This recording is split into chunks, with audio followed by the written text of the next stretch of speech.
Rochester, the sports leader, 95.7 FM and AM 950, The Fan, Rochester.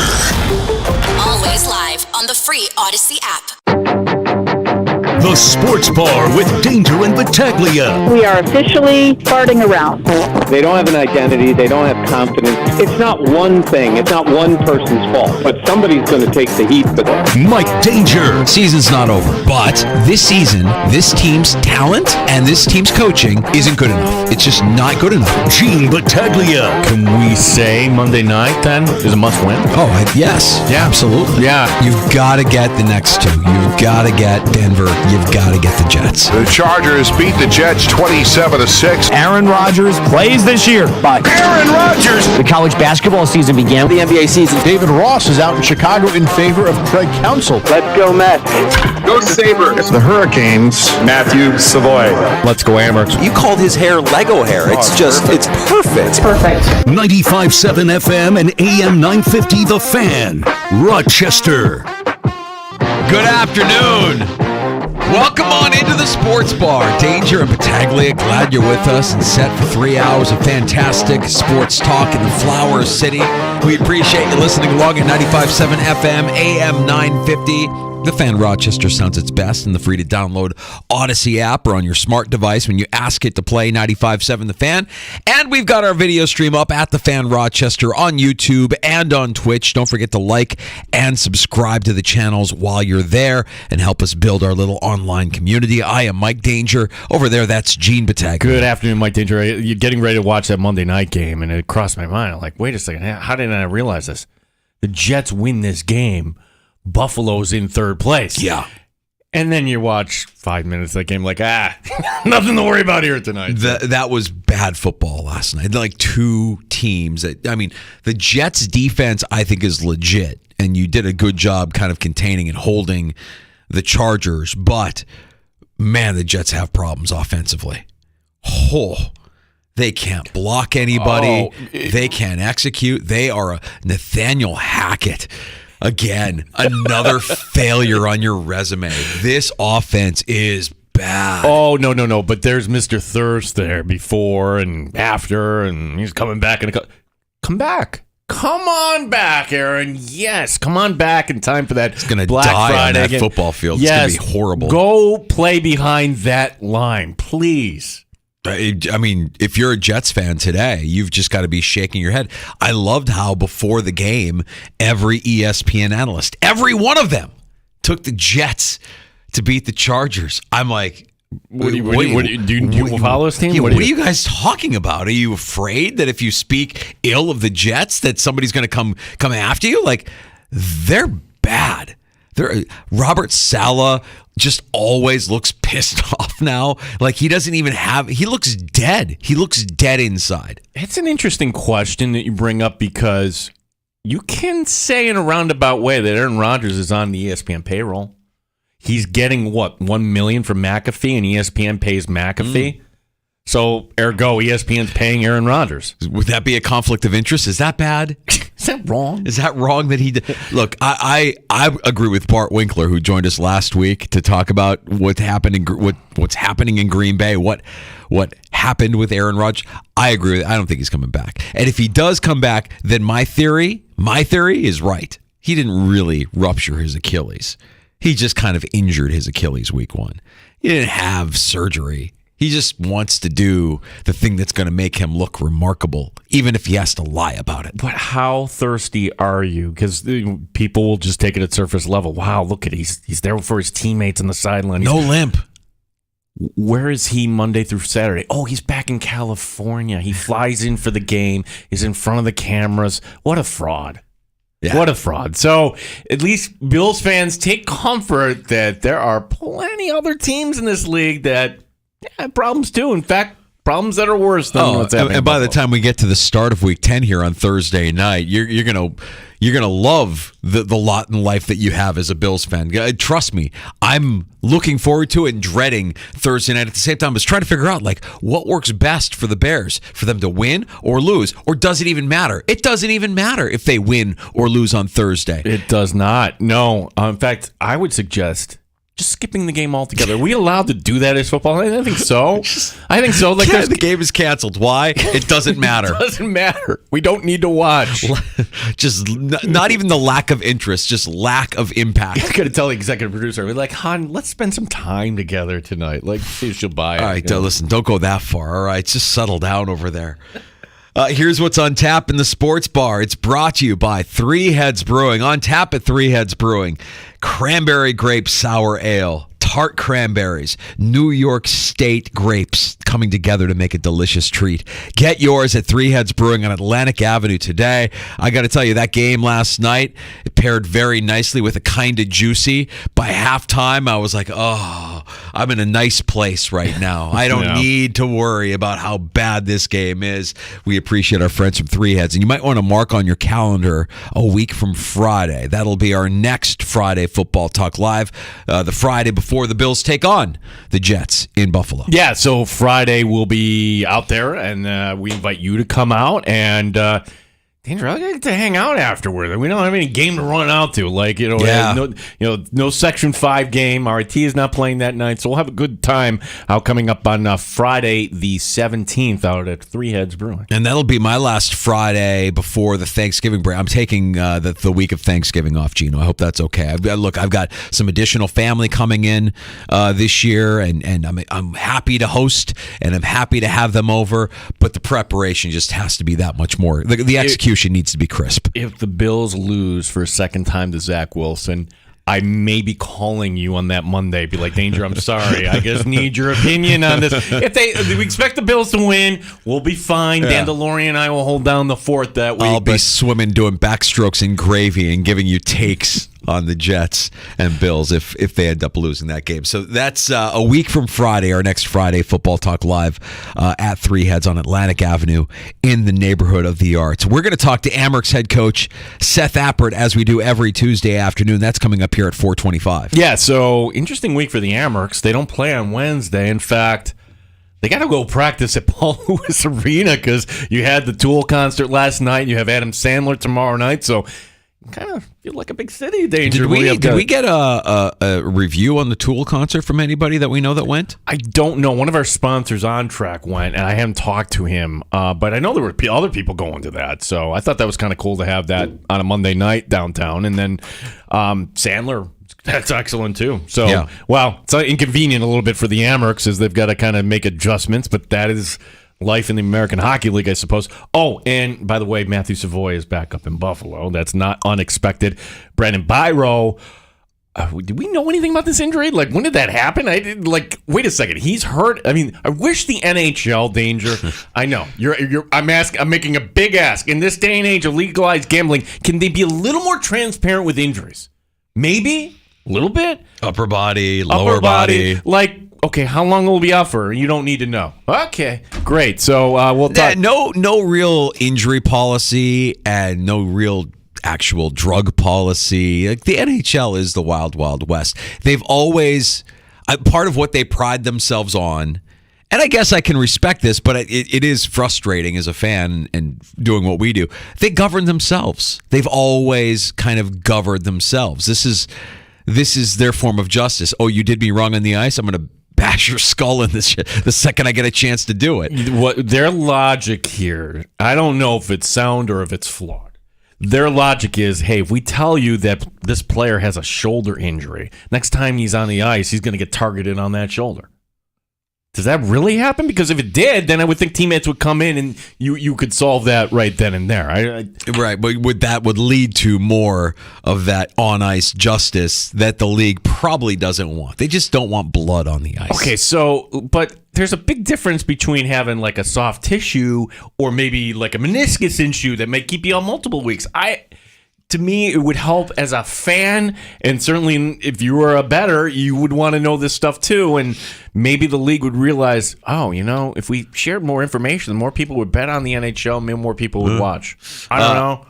It's a home and away for the Amerks this weekend against Utica. Friday night, they'll be at Blue Cross Arena. Saturday, they travel to Utica. Amerks head coach Seth Appert stopping by the sports bar here just over an hour from now, right around 4:25. Joining us here in about 15, 20 minutes will be Matt Perino of the Syracuse Post-Standard. My hero. because during the Sean McDermott call yesterday while we were on, Matt Perino asked the question.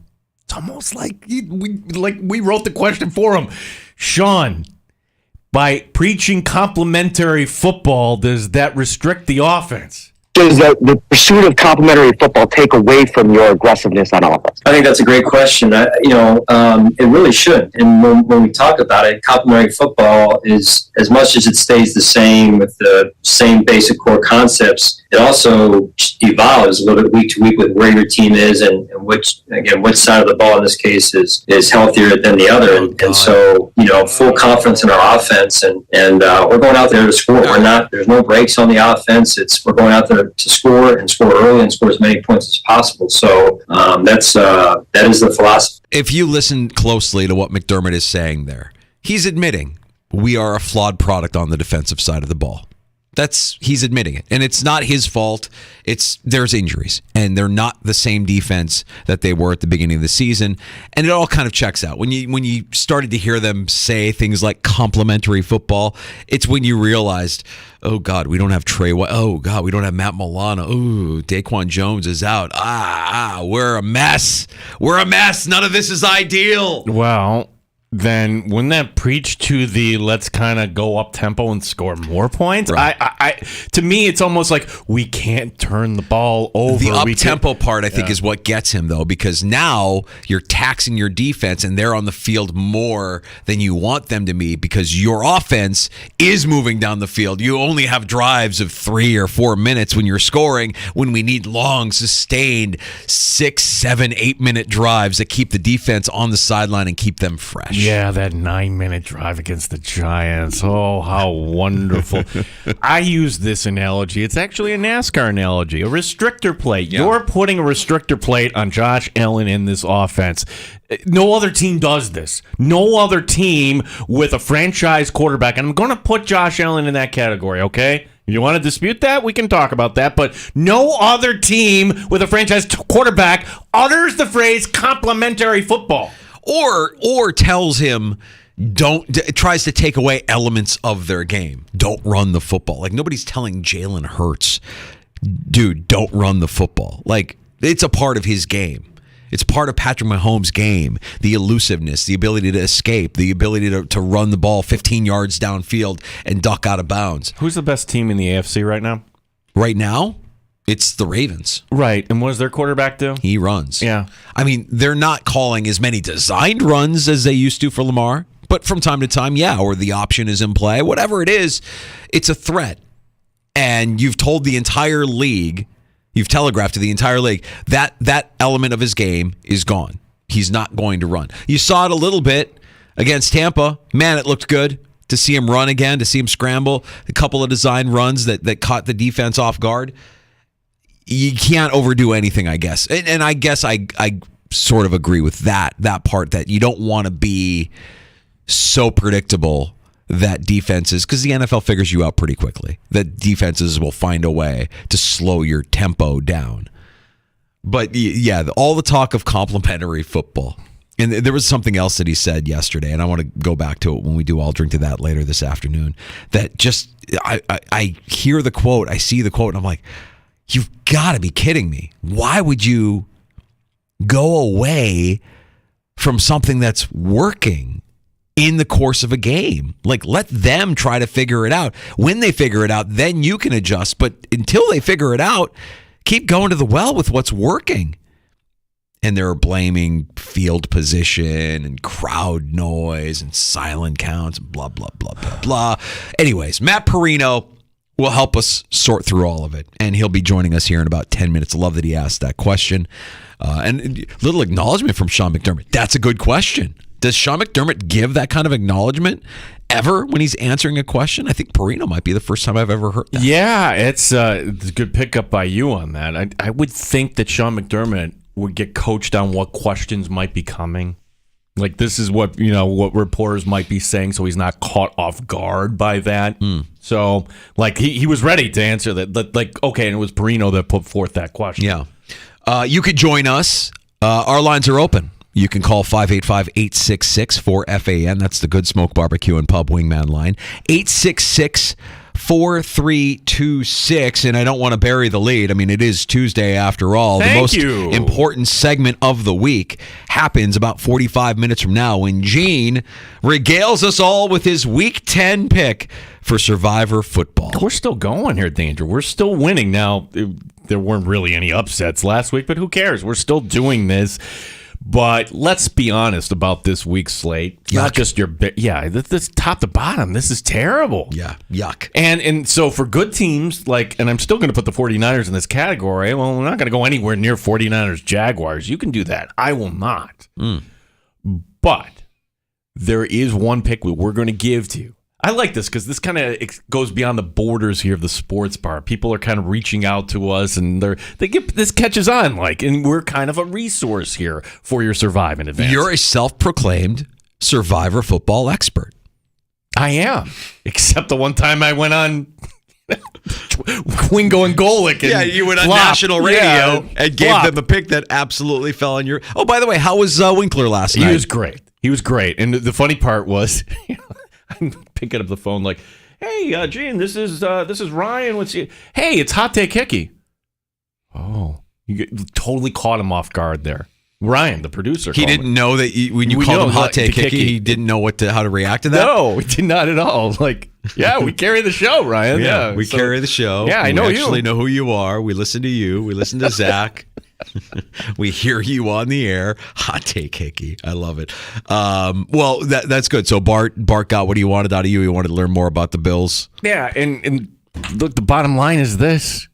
There is going to be a representative in the postseason from the AFC East. So as bad as things are going right now, all you need to do is be one step ahead of the Dolphins or finish with the same record as long as you beat them in Week 18 and you're in the tournament.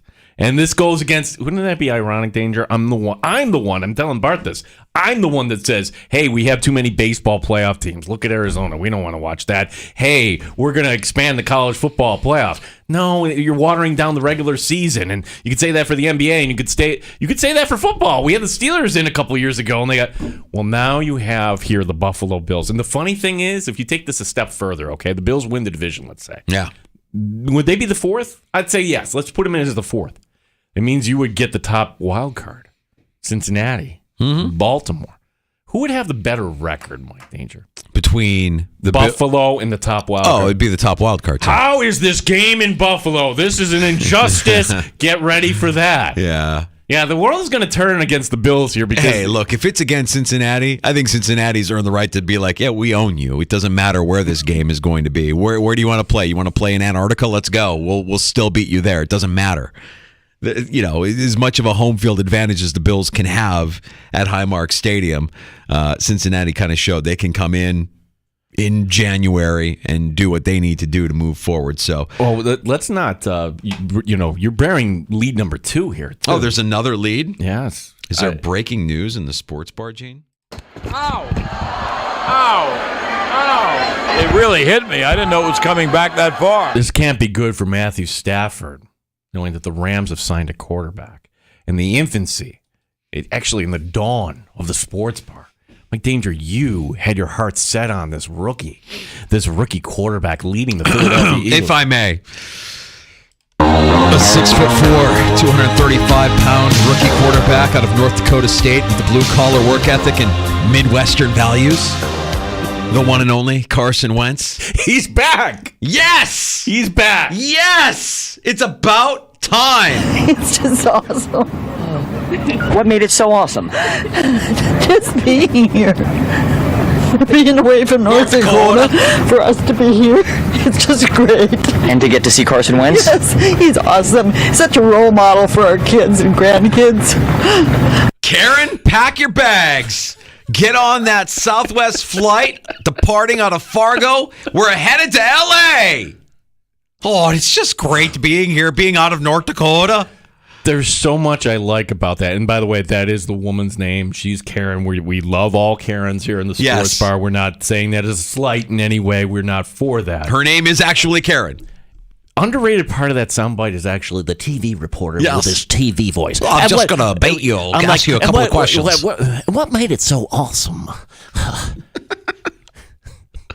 It's just awesome being away from North Dakota.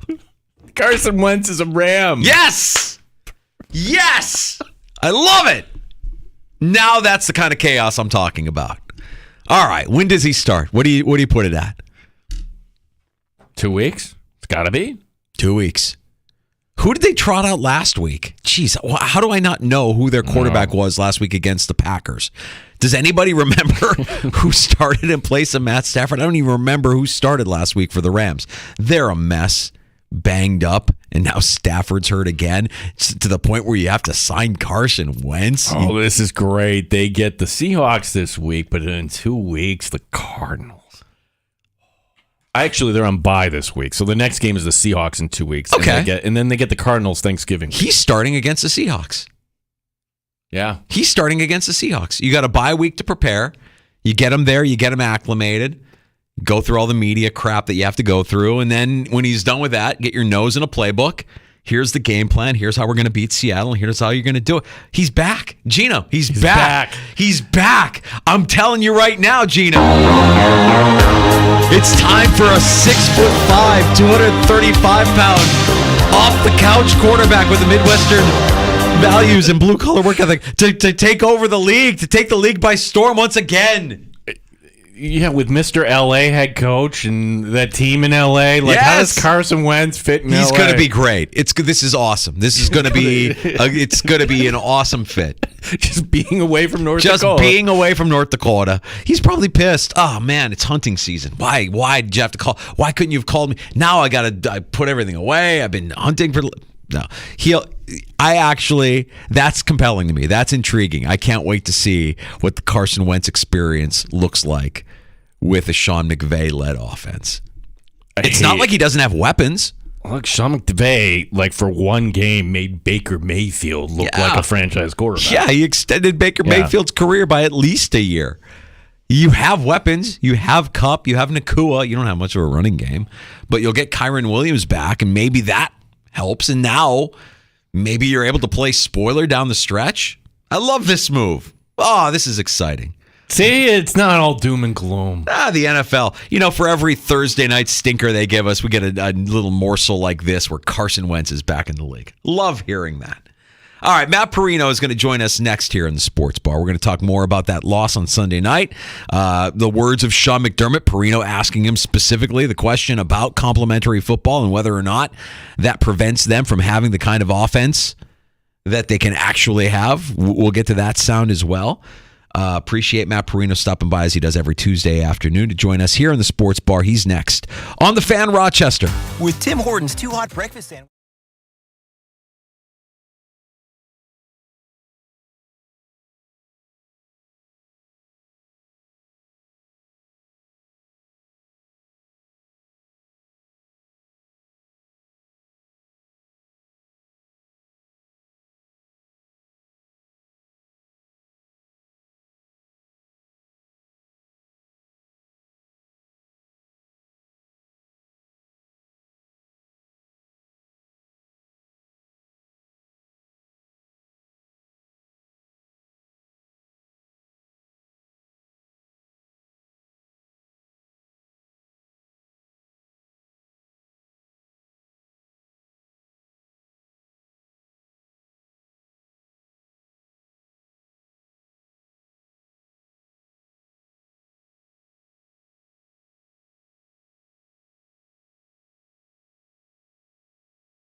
update.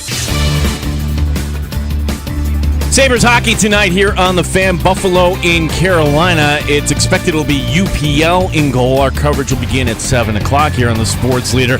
Sean McDermott, Buffalo Bills head coach, standing behind his offensive coordinator. Well, I get it. I understand everyone's frustration. I absolutely do. And we're working extremely hard to make the adjustments we have to make. And Ken is doing the same. So I remain confident in Ken and our offensive staff. And we continue to work hard at improving, getting the results we're all looking for. Where do the Bills go from here? Matt Perino, Syracuse Post-Standard, joining us next here in the Sports Bar. Rochester Americans are off until Friday. Seth Appert will be joining us next hour. Gene Battaglia in the Sports Leader, 95.7 FM and AM 950, The Fan, Rochester.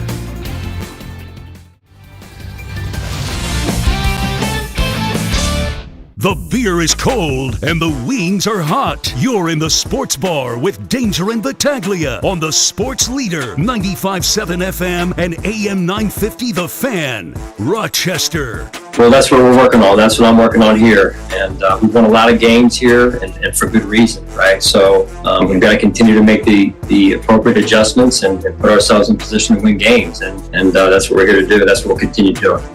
There's Buffalo Bills head coach Sean McDermott on his Zoom with the media yesterday. Matt Perino was on that call, Syracuse Post-Standard, the Shout podcast. He's joining us now, as he does every Tuesday afternoon. And earlier, Matt, we played your question to Sean McDermott, and I think Gene's eyes got really wide. A little bit of drool came out the side of his mouth. You asked the question we all want to know. This complementary football that he keeps talking about, is that coming at the expense of the full potential of this offense? How are you, buddy? I'm good, man. How are you? We're good. We're absolutely good. So your question to McDermott and his answer, did it surprise you in any way?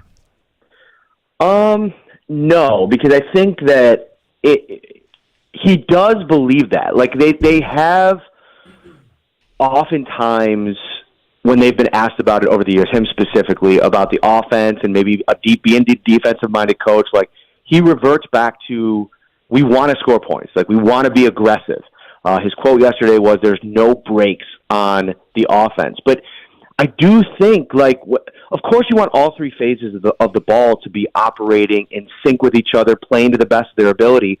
But wanting to run the ball more, he said earlier in the press conference or after that question that he wanted to kind of run some different styles of offense. And there's been this obsession with the run game over the years, trying to find it, and I think we have enough data at this point to understand it's just not a strong suit of this offense. It wasn't when Brian Dable was here. It's not now. They've tried a bunch of different flavors. There was some consistency in some blowouts earlier this season, which I think maybe was fool's gold on the run game a little bit. And I think to have a drive like they had, where they threw it, I believe, 7 straight times. 2 of those plays were in the no huddle, being aggressive, being up-tempo, putting the pressure on the Bengals, to then just hand them that running play to start the next drive. It's just like, you say something with the decisions that you make. Like, as a play caller, as an offense, and if that's Sean McDermott's oversight to Ken, be like, well, that was a good first drive, but let's get the run game going here a little bit. If I'm the Bengals on the other side, if I'm Lou Anarumo, I'm like, yes, we got him right where we want him now. And so that was more the genesis of my question. And, I do think philosophically he wants to empower the offense to be what it is, but it's one thing to want that and another thing to be that. And to me right now, there's a bunch of things happening. I think that they're in an identity crisis as an offense. They have this need to run the ball, and I think it's why they went out and they signed Leonard Fournette. I think we could see Leonard Fournette this week, and maybe in a larger role than anybody's comfortable with, because they want to get that thing going.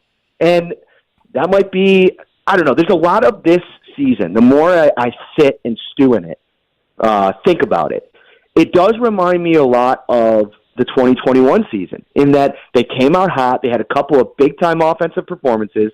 The Bills have had that. They haven't been the same level of explosion in the way that they were in 21, but they've had a couple of really impressive games. The Miami Dolphins game, obviously the one that you think about the most. And they've now been in this 5-6 week cycle of up and down, up and down, up and down, up and down.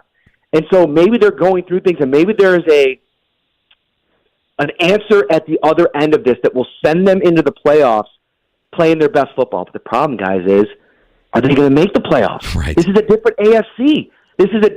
You can't spend so much time tinkering that you mess around and lose enough games and completely miss out on the tournament. I actually think that the way he answered your question about complementary football was almost an admission that the defense is not going to play at the level we want them to play at because of all of the injuries, the changes, everything that's happened.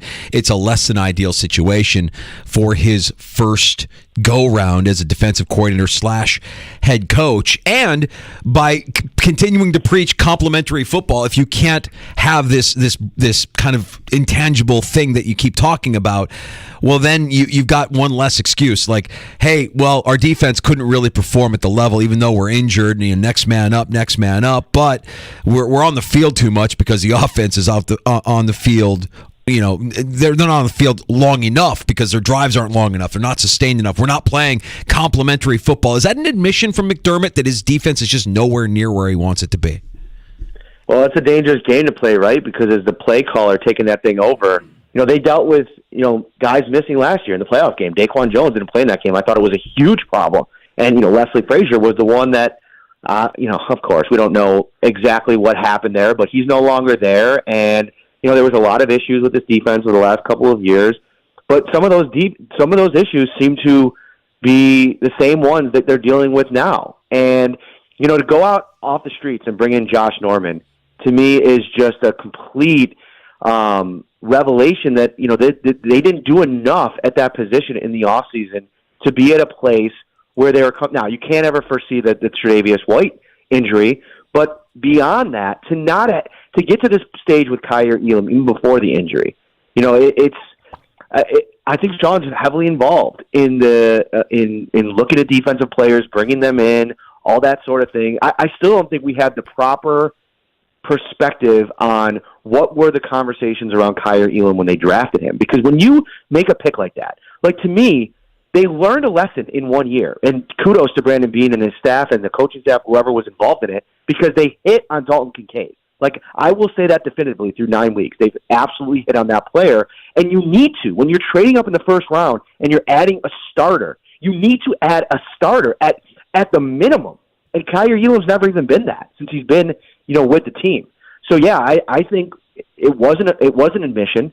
I do think, but at the same time, guys, if you are going to admit to that, why not just completely as a team and organization embrace what you have in your offense and finding a way to empower them and to put them in a position to go out every game with no restrictions. And until they play like that, and maybe they're saving it for later, but like I mentioned, that might be too little too late. Yeah, a lot of questions yesterday about Ken Dorsey, our guest Matt Perino, Syracuse Post-Standard, the Shout podcast. Matt, as far as McDermott himself, though, and he was asked one question about does he have too much on his plate right now. Could you see a scenario? Is it even remotely possible that Sean McDermott says, you know what, for this game, I'm going to let, I don't know, whoever, Washington, Al Holcomb, somebody else run the defense here because I need to actually focus on a head coach. And if the offense is sputtering, I need to kind of focus over there. Is there going to come a point where Sean McDermott comes to that realization? I mean, maybe. He kind of messed around with it in the preseason. I wouldn't. He has been open and willing to kind of change things up when things aren't working and adapt and do those kinds of things over the course of his career, especially here as a head coach. The thing about that is how much do you want that, though? Do you want him more heavily involved in the offense? I think, to me, the feeling of all of this, and this is speculation because we don't know because, we spent, 20 minutes with Ken Dorsey yesterday and it didn't yield very many answers. Right. You ask him about these shotgun runs, and he talks about giving balance to the offense, and it's giving anything but balance to the offense. So that's where I don't understand how another way to ask it, but that's neither here nor there. If Sean McDermott's freed up to be more involved in the offense, that to me was the benefit of having Dable, who had all those years in all those position rooms. Let's be honest, Ken Dorsey's done one thing in the NFL. He's been a quarterback coach. He was in Carolina, and then when he left there, he ended up going to App State, and he was doing something I think in their I don't even remember I think he was on like an executive track or like a front office track. I got to go and after this, I'll find that. We'll talk about it next week. But like he was out of the pros for a couple of years. He comes back, and obviously he's had a huge role in the development of Josh Allen. I thought he made a lot of sense as the successor. But when you make that decision as Sean McDermott, you have to make it knowing that you're handing him the keys. And he said that he has full belief in him. He hasn't considered a change to the structure, to obviously Ken Dorsey's job security. But if that's the case, if you truly believe that, you can't just say, I'm doing everything. He said this a couple weeks ago. I'm doing everything I can to make sure that the offenses, all three phases, special teams and defense, are running the way I want them. Well, maybe through whatever it is, 9 games, you should want to have it running not how you want it, because how you want it isn't working to this point. I think that when you talk about Dorsey, this is a guy that was endorsed by the quarterback, and Gino and I yesterday spent some time talking about what Josh Allen means to this franchise. Josh Allen has more weight than Sean McDermott. Josh Allen has more weight than Ken Dorsey. The only guy with more weight than Josh Allen in this franchise is probably the owner, Terry Pagula. That being said, Matt, do they trust Josh Allen enough? And does Josh Allen have it in him? We hear what a competitor he is. Does he have it in him to go psycho, to become a Peyton Manning, a Tom Brady, a Kobe Bryant, a Michael Jordan, a guy that is such a competitive degenerate that he wants that control? He wants to be... Diggs would be the closest thing that the Bills have to it on their roster. Does Josh have that in his character, and do they trust him enough if he were to have that in his character?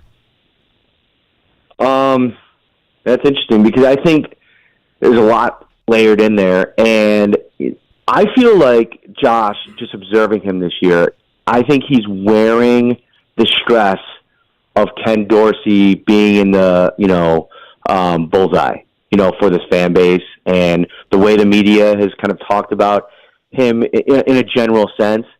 And I also think if you go back to last year and everything that was happening with Stephon Diggs, like, one of the theories was that they were unhappy maybe with the offense as a whole and maybe Ken Dorsey, and that is Josh Allen's guy, right? Like, that's the guy that he handpicked, and they're kind of in this together kind of thing, and maybe other people in the building. Again, all speculation. I'm not reporting anything here, but it felt like that there was some plausibility to that, and that going into this season, everybody was on the same page. They were resetting, all that, but now we're seeing the first couple weeks of signs where things aren't working that way. And so now, I've always been amazed that, like, the most fiery guy on the sideline, knowing who Josh Allen is, and seeing all the, like, screaming clips that he's had over the years, that we don't see more of that, especially now in year 6, where it's like, you're in it. You are established. We've talked about, been told numerous times how smart he is, how much he understands the offense.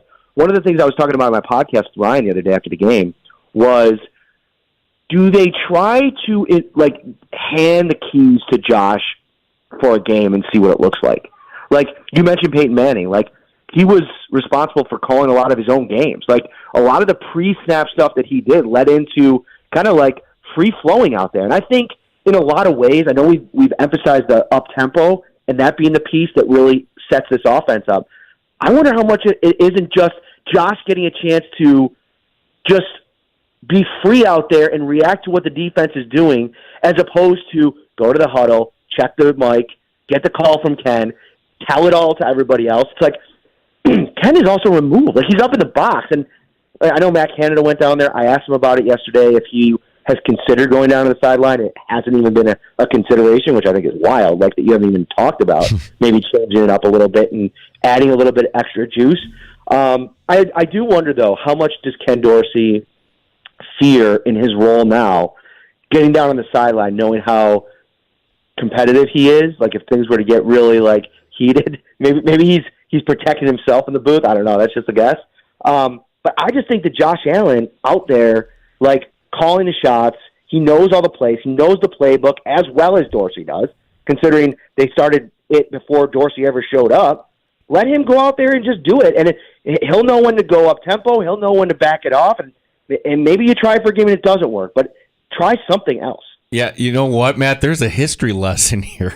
with Buffalo. I mean, 1989 bickering Bills, and they're 500-ish, but somehow they get into the postseason, and everybody hates the offensive coordinator, Ted Marchibroda. They get to they lose that game in Cleveland, but that's when Jim Kelly started calling his own plays, and that became the base offense here.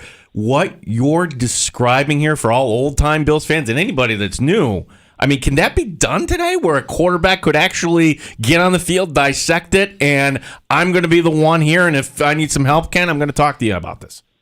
Yeah, like to me, that would be the play. And maybe they can get to a place where Ken has, Ken sending some stuff down and trying to help him out if necessary, but he's empowered to kind of just run it and see what it looks like. When he does it and they're running no huddle, and that's the thing that we can probably bring up on Thursday with Josh is how much when you're going up tempo is Ken still in your ears? And if that's the case, and Ken is in his ears, maybe there's a marriage to be had in that new kind of format, but while giving a little bit more of the control with Josh, because he's mentioned multiple times, going back to when Dable was here, how much he appreciated, more so with Dable, when he ran the plays in the game that Josh was really confident in, what he really liked. If he's calling the plays, he's going to run the ones that he likes. And, maybe that's the recipe. I don't know. Yeah, I mean, it would be the ultimate sign of trust, but let's face it. I mean, you trust the guy enough to draft him in the first round. He is, in our opinion, the most important guy in the organization, the guy in the organization with the most weight. Let's put a little bit more faith, a little bit more trust in his talent and abilities instead of forcing him to do the things that he's just not comfortable doing. I wanted to ask you, too, while we had you, Matt, about a couple of the new faces. You mentioned Fournette and the idea that we might see him as soon as Monday because the Bills have this need to run the football even more than attempt to run the football and maybe have a little bit more success. What were your thoughts on the limited action we saw out of Rasul Douglas and out of Linval Joseph on Sunday night? Yeah, we're probably going to see more of Douglas, right? Because, they're banged up at corner. Benford dealing with that hamstring, which tends to linger. I was actually surprised he popped up on the injury report and then played. I don't know. I'm always, err on the side of caution. They probably didn't want to put Douglas in a full game situation just to cut with one or two practices. But, I think you want Benford healthy. And, you go out there and play, and he banged it up again. And so now you wonder, what does this look like? Is this now a week-to-week kind of deal? But maybe they just weren't confident enough to throw Douglas out there for the whole game. And it's funny because that was the game to me that you probably wanted Dane Jackson out there the entire game. He was in his bag. I feel like Dane Jackson is he's such an interesting player. At his highs over the last couple of years, he has been really good. Remember when he came in for the first time? I think it was against the Texans maybe, and he went one-on-one. It might have been against the Cardinals. No, it was the Cardinals in the Hal Murray game. And he, one-on-one, in one of his first plays with DeAndre Hopkins at the goal line, competing with a pass breakup. He was, whether it was Jamar Chase, T. Higgins, dude was there to compete the other night. I thought he was one of the best defensive players on the field. Linval Joseph, man, he just looked like he was a breath of fresh air inside for them. I was surprised that Ed Oliver wasn't a little bit more effective. I don't know how many snaps he actually had with Joseph. I wouldn't be surprised if they go with that a little bit more and have Jordan Phillips kind of scale back to his old role, which is that third defensive tackle, let him be a little bit more of a consistent pass rusher. But yeah, I think early returns on Joseph have been really great. And man, it's a real luxury in today's day and age in the NFL to be able to go out and get a guy like that after 8 weeks of the NFL season to fill in for a guy in Daquan Jones. You look at some of the advanced metrics. Daquan Jones was one of the best pass rushing interior players in the NFL before he got injured. So, of course, you look at the way the defense played the first couple of weeks and what it's looked like ever since, and the drop-off in, win rate, in sack production, in turnovers. It all goes back to that. It's not just him. They missed Matt Milano, of course. But I'm telling you, Daquan Jones, I am shocked that they have not extended him yet because he's about as important to that defense as anybody else. I'd even argue that he's even more important than a Von Miller. We saw what they did without Miller the first couple of weeks with Jones in there. Matt, I've seen Daquan, as have you, around the facility there on game day. And I guess my question is around, last December, wait a second, could actually Micah Hyde come back and play? And he nearly did. So, do we know anything about Daquan Jones maybe being available for a potential playoff game? And along those same lines, are we 100% sure that Matt Milano is done for this football season? I don't know. Weird how hush-hush they've been about the injuries. They're always like that, but these two have been, we've taken a couple shots with McDermott and then with Bean, and no bites. And I think Daquan Jones will probably be the guy that has a better chance. But the one thing I always struggle with those like season-long injuries and then coming back for them, you're entering that stage of football where like everybody's been playing for months. Is the conditioning going to be there? How much can they play? How are they 60%, 70%? Where does that fall? So that's a question that, I don't know where it stands. To get him back in any fashion, though, I think would be an upgrade over what you're getting out of Tim Settle and Poona Ford, and Settle played pretty well. I was just scrolling Twitter. I got a ping here, and listen, I'm always thinking about the fans. And Peter asks, what if Joe Brady would be a better OC since he has the experience in the NCAA and the NFL? He's called plays before. I want to answer this, and he tagged you guys as well, and I think this is a really great question because I've been getting this a lot lately.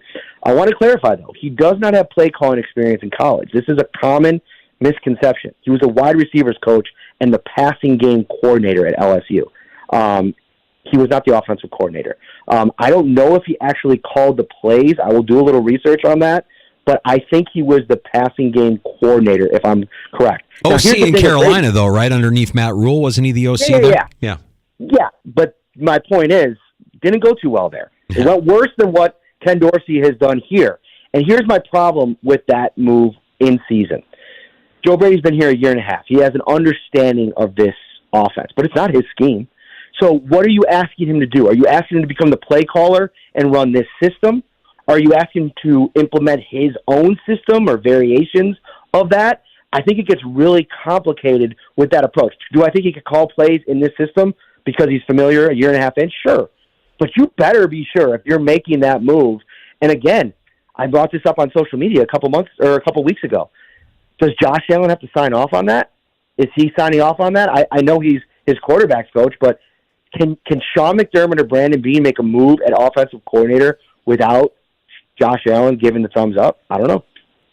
Matt Perino, Syracuse Post-Standard, Shout Podcast. Okay, last one for me, Matt, and I guess nothing's a given right now, the state of the Buffalo Bills. So going into this, the Denver Broncos on Monday Night Football, beginning of the year, everybody thought this would be a layup. Your thoughts here is, and certainly we have a lot to learn here about these injuries on defense, but how do you forecast this game coming up on Monday night?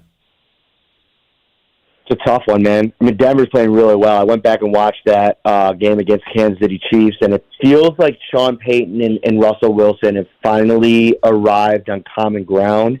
And I feel like Wilson knows what Sean Payton wants him to run, and there's talent around him. Like, if he just operates in just like 60% of what he was back in the day, I think they have a chance to be a really good team. I think defensively they could cause some problems. They've had 15 days to prepare for the Bills. So this is going to be, man, if you think this is a get-right game in any way, man, I think that Denver is trending up. I think they're the second-best team in that division.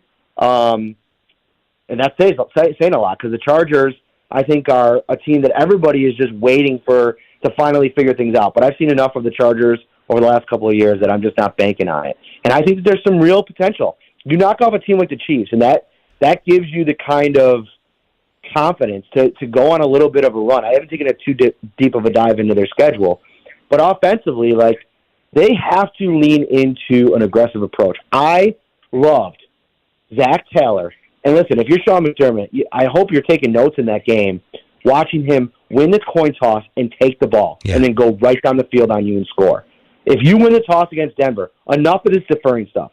Lean in, walk away from complimentary football for a week and hand the ball and the keys to Josh Allen and just let him cook in a game against Russell Wilson. I think that would be fitting. Yeah, and against a defense that, oh, by the way, I don't know if you heard, they gave up 70 earlier this year and quit on their team in Miami. I think a big part of this, too, defensively, I really don't need to see Tyrell Dodson on the field that much more anymore, Matt. I'm good. Do we know anything about Bernard's injury? Is that a concussion? Is he through protocol? Is he going through protocol this week? Will we have time before Monday? He's in protocol, but I think the fact that it's Monday game gives him a chance. Our first look on Thursday, if he's out there in any capacity, I feel like that's huge for his chances to play. The Dotson thing is so weird. Like, you're right. I think he's limited. I also in the camp that Dorian Williams, if you're the Bills sitting here right now, a Bills fan, you want him with as many reps under his belt as possible before the playoffs. And right now, what we're seeing them lean back into is the Kyer approach from last year. Okay, are there things that you don't like from the jump? Sure. But what you're getting out of the guy that you're playing isn't high enough level to cost him these valuable reps in season. So I'm with you. Put Dorian Williams in, take the hiccups. If it turns into a 2 or 3 weeks, you're not losing games because of Dorian Williams. Let's make that clear. And you're not getting the kind of play from Tyrell Dotson consistently that forces Williams to the bench. Now, the tough thing about Dotson, which I just mentioned, is he does make some plays. He does make some plays, but he also makes some head-scratching plays, some bad plays that cost them points the other night. So, yeah, I'm with you. Get Dorian Williams in the game. Tyrell Dotson should be the first guy off the bench and go from there. So, Matt, 1 week ago today was Halloween. You and Ryan dressed up for the Shout podcast. I would assume you were wearing street clothes for your next one. When does that drop, and what can we read on Syracuse.com here?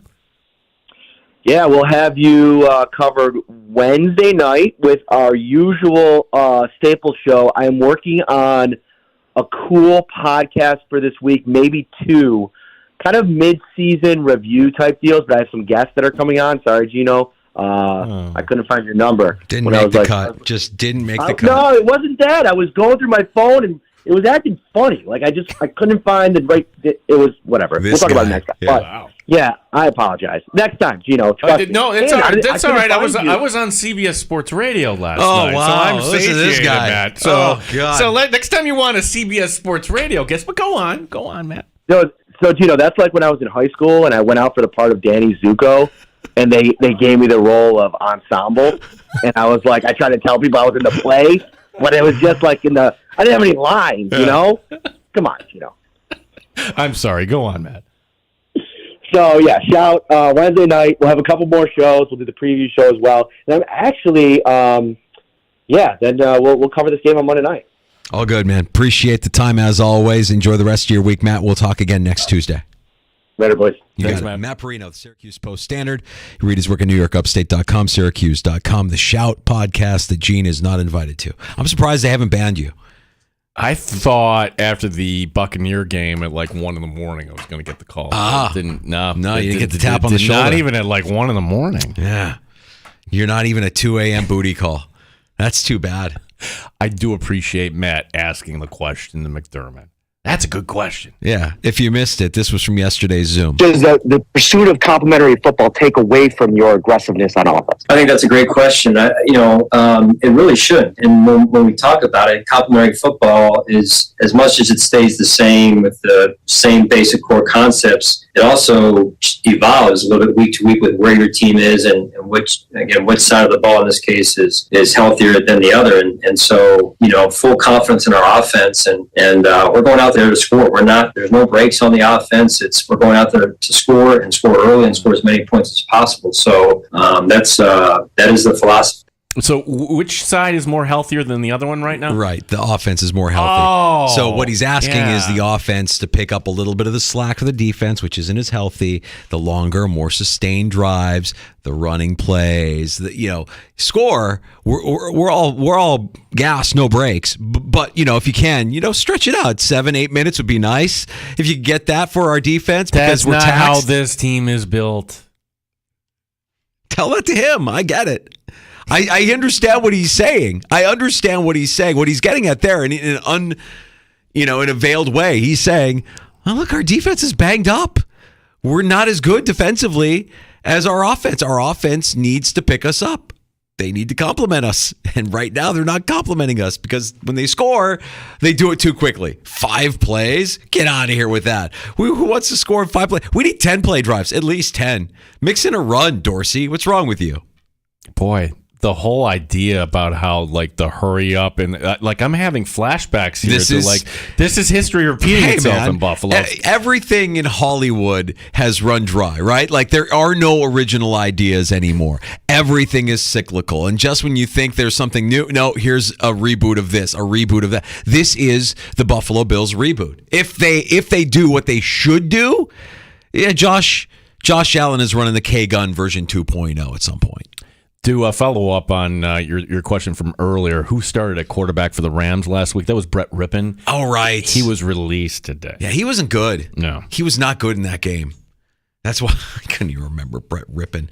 And God, I think I even heard somebody on one of the networks doing the highlights and called him Brett Ripien. I'm like, ooh, God! Not only did you forget how to pronounce his name, you forgot that his uncle is Mark Rippon. Yeah, like wow, that's tough. Released by the Rams. Well, you don't have any problems anymore. When Stafford gets healthy, it's his job. But you've got Carson Wentz back there now. All right, we got to take a break and come back with Rochester Americans head coach Seth Appert. He's going to join us here in about 25 minutes or so. We have time for your calls if you want to join us on the Good Smoke Barbecue and Pub Wingman line. That's 866-4FAN,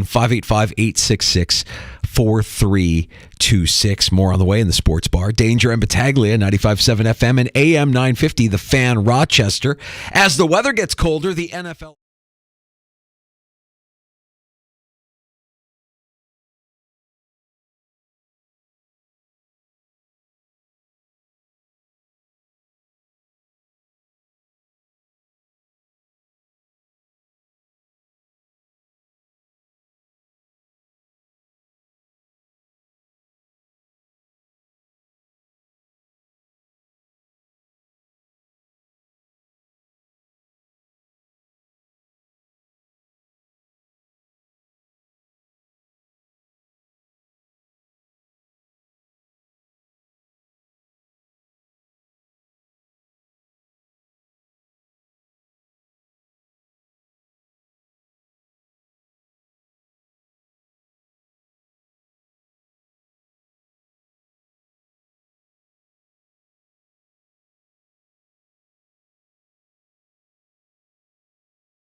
WBEE HD2 and W239BF Rochester. The sports leader. 95.7 FM and AM 950. The Fan, Rochester.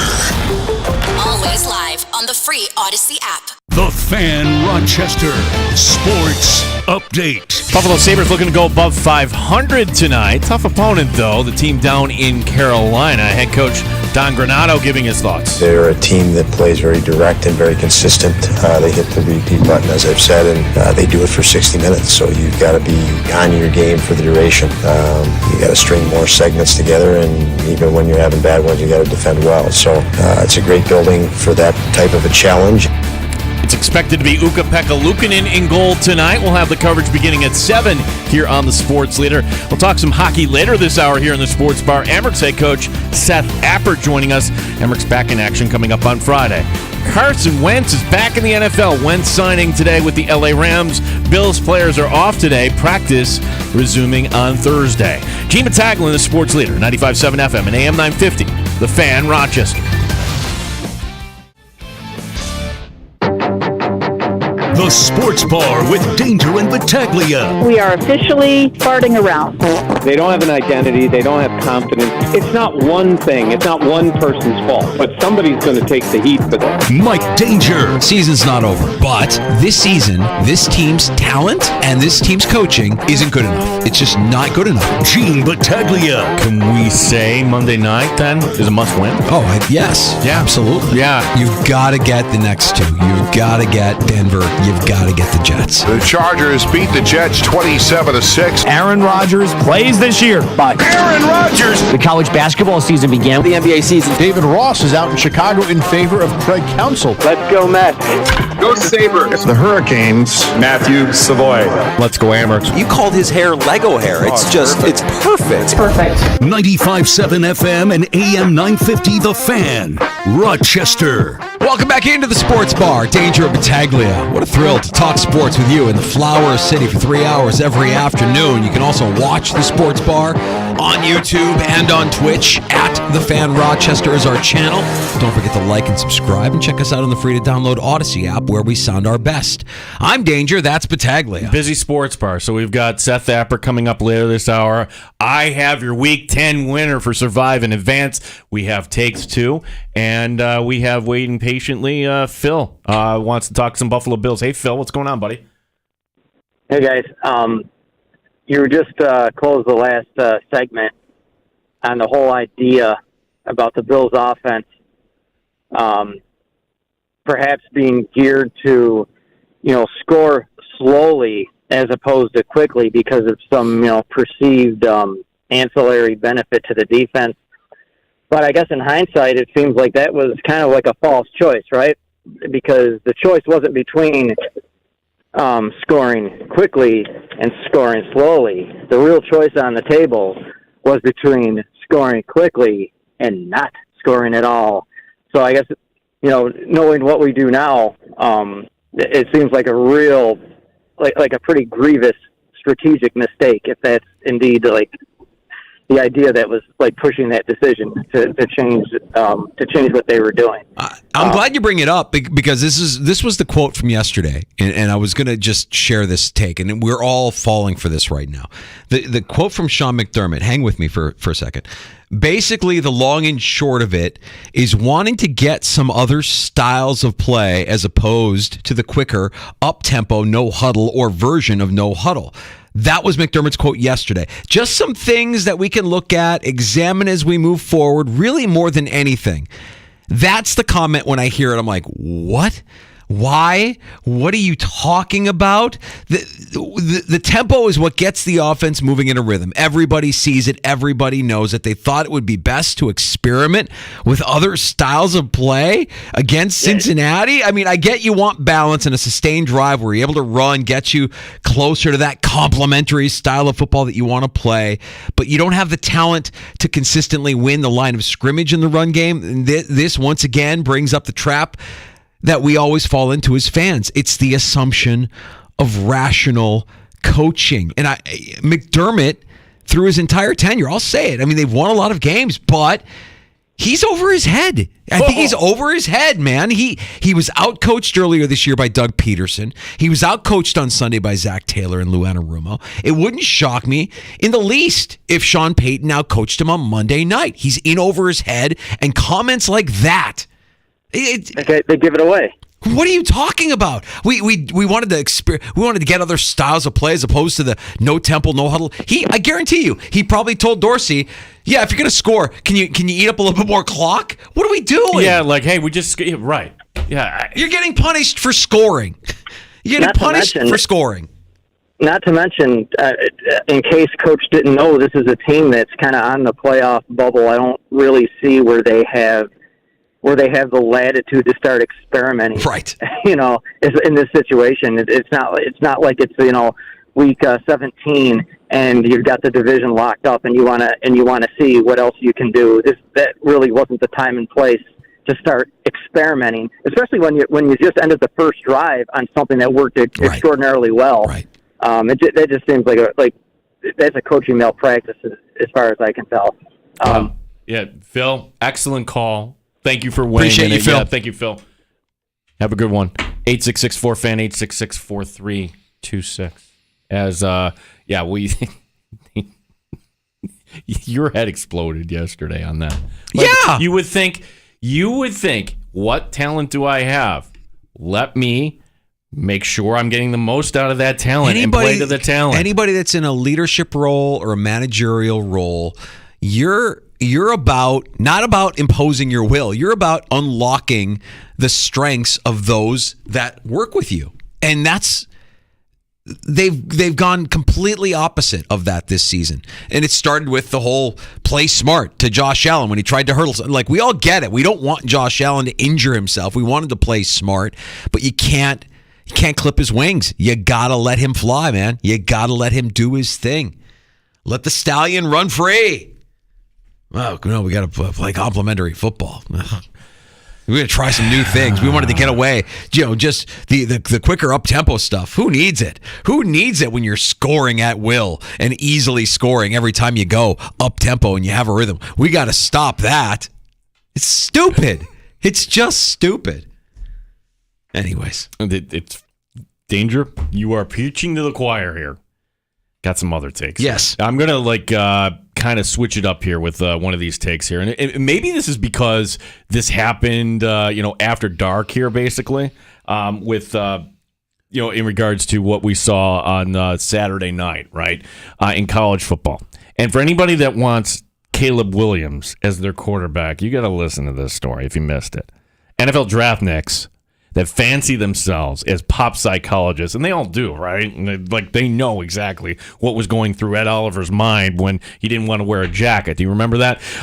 They're having a field day on this one. So Caleb Williams throws for 4 touchdowns, but it's not enough. Tough loss as the Trojans lose to Washington. USC's defense is not good. Now, following the loss, the cameras follow Caleb Williams jumping into the first row of seats, embraced by his mother, and he's sobbing after a loss, a regular season loss. He's crying. Now, let me just throw out the disclaimer here, okay, that maybe we don't have the full picture, okay? I think we should always kind of take that into consideration. Maybe something... You don't know what's going on in his head. Right. But on the surface level, and maybe there's not, does that give you pause to making him the number 1 overall pick? The number 1 overall lock? It gives me pause, Danger. The NFL is brutal to your psyche. There are losses all the time. Oh, in the NFL, this I do know. You cannot be a mama's boy if you're going to be an NFL star. I think a lot of these guys talk up their mama. I don't think that's as big an... I don't think... Honestly, I don't know that any of this is an issue. And here's why. Like, again, we don't really know what's going on in his head, but if a loss cost me millions of dollars, I might cry too. Like the idea that this guy went in as a Heisman Trophy favorite, that USC played a good part of the early part of the season as a top 5 team, and everybody, kind of realized after a few weeks, like, oh boy, the defense is an issue. Like, I don't put any of that on Caleb Williams. Yeah, losing sucks, and he cares. But, I think through the course of this college football season, he's just lost a lot of his value, a lot of his clout. What he could have gone for versus what he will go for has, I think, been altered because Lincoln Riley's defense can't stop anybody. Yeah, or maybe he goes back for another year and is collecting checks from USC.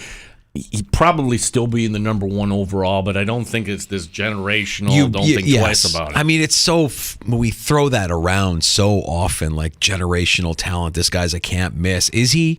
Is he a can't miss? I mean, like, we don't know until we know, and there are so many factors in play. And a lot of those factors go to what we were just talking about. Like, do you trust your quarterback? Do you trust him? Will you give him the space that he needs? Will you let him air it out when he needs to? Will you allow him to make the mistakes that he needs to make? Some guys just can't manage through this, and some guys can't be managed through it. You're seeing it all over the league. Guys that flourish and guys that fail. Guys that you feel or can't miss locks that flounder. It happened with Baker Mayfield. It's happened so many times. It don't look any further than last April. Like, all the money and the time that Carolina went in. Bryce Young. Oh, my gosh. And we had questions about the height and the durability. It doesn't look like anything. And now you could say they haven't built the whole system around him. Fine, but you should. Yeah. You should. And if you're working in an organization that allows that to happen, then you have a better chance to succeed. I don't know what exactly they've done to C.J. Stroud to unlock this quarterback that we're seeing in Houston. He looks magnificent. Out of Houston, like, of all the organizations, the dysfunctional of the dysfunctional. We're not talking about that anymore because C.J. Stroud shows up and he's flinging it all over the place. And he looks good doing it. Nobody knows anything. Yeah. And I really don't want to judge the kid for being emotional after a loss because we don't know. But I would say through the course of this college football season, Caleb Williams has lost millions. No doubt about in value. All right, we're running late here. Let's do survive in advance. Okay. Do you have time? We have time, right? We have time. Let's do it. Let's fire it up, Gino, because look. You, the self-proclaimed Survivor football expert, we self-proclaimed. Yeah, you proclaim yourself. All right, well, that's fine. Let's get to the pick and let's advance beyond week 10. Yeah, and now, like, the rules are more guidelines because, well, you're going to break some rules. Yeah, we have bye weeks. We have unattractive matchups. We had a very comfortable win over Cleveland. So let's kind of review quickly the teams we can take, how we arrived here. We took Baltimore, Buffalo week 2. We took Kansas City over the Bears. We took Dallas over New England. We took Detroit over Carolina. We took Miami over Carolina. We took Seattle. We took Philadelphia. And then Cleveland. It was just very, very comfortable all over here. So, I am kind of just going through here right now, Danger, and you look at all these matchups. If you had the ability to take the Cowboys, you're breaking one of the rules, divisional game. Do you know what the line is right now? What was it yesterday? It was like 16.5? 16. Yeah. 16. Yeah. So, like, the way we kind of go about this is we cross off picks here. And there are teams we cannot take. We can't take the Ravens over the Browns because we already used them. We don't want bad matchups. I don't want anything to do with the Colts-Patriots. I certainly don't want anything to do with the Bears-Panthers. Somebody in your pool might say, if they got to this point, well, my only chance to use the Bears. No. Why would you want to use the Bears? I don't care who the opponent is. We don't have enough of a track record on Will Levis. I think he's going to be good, but I'm not picking him on the road against Tampa. You shouldn't do that either. The Steelers, I like him against the Packers, but I don't love him against the Packers. No pun intended. Okay, I'm not picking Kenny Pickett. I'm not going to go down on that ship. 49ers and Jaguars should be a fun game. I'm not going anywhere near that.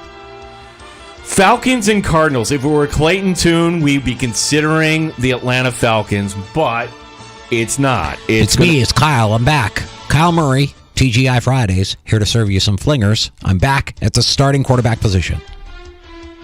Danger, long story short, this points to one direction. One. And this is the nerve-wracking thing. C.J. Stroud last week threw for 400 whatever, rookie record for the yards. So good. Yeah. And you have Cincinnati, which this would violate one of my rules. Don't take a team back-to-back home weeks. But there's something odd here about this line. If you don't know the line. It's Cincinnati -7. Yeah. Bettors love offense, do they not? They do. And that almost looks too yummy. Hey, I can get the Texans with the points? You're telling me I can take the Texans with the points? No. You know what?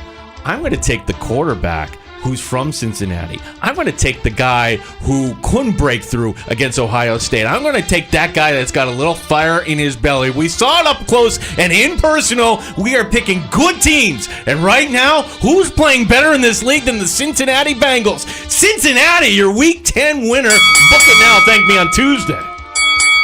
Wow. I have to admit, I didn't see that coming. I didn't see Cincinnati as the pick. You're not picking the Jets or Raiders.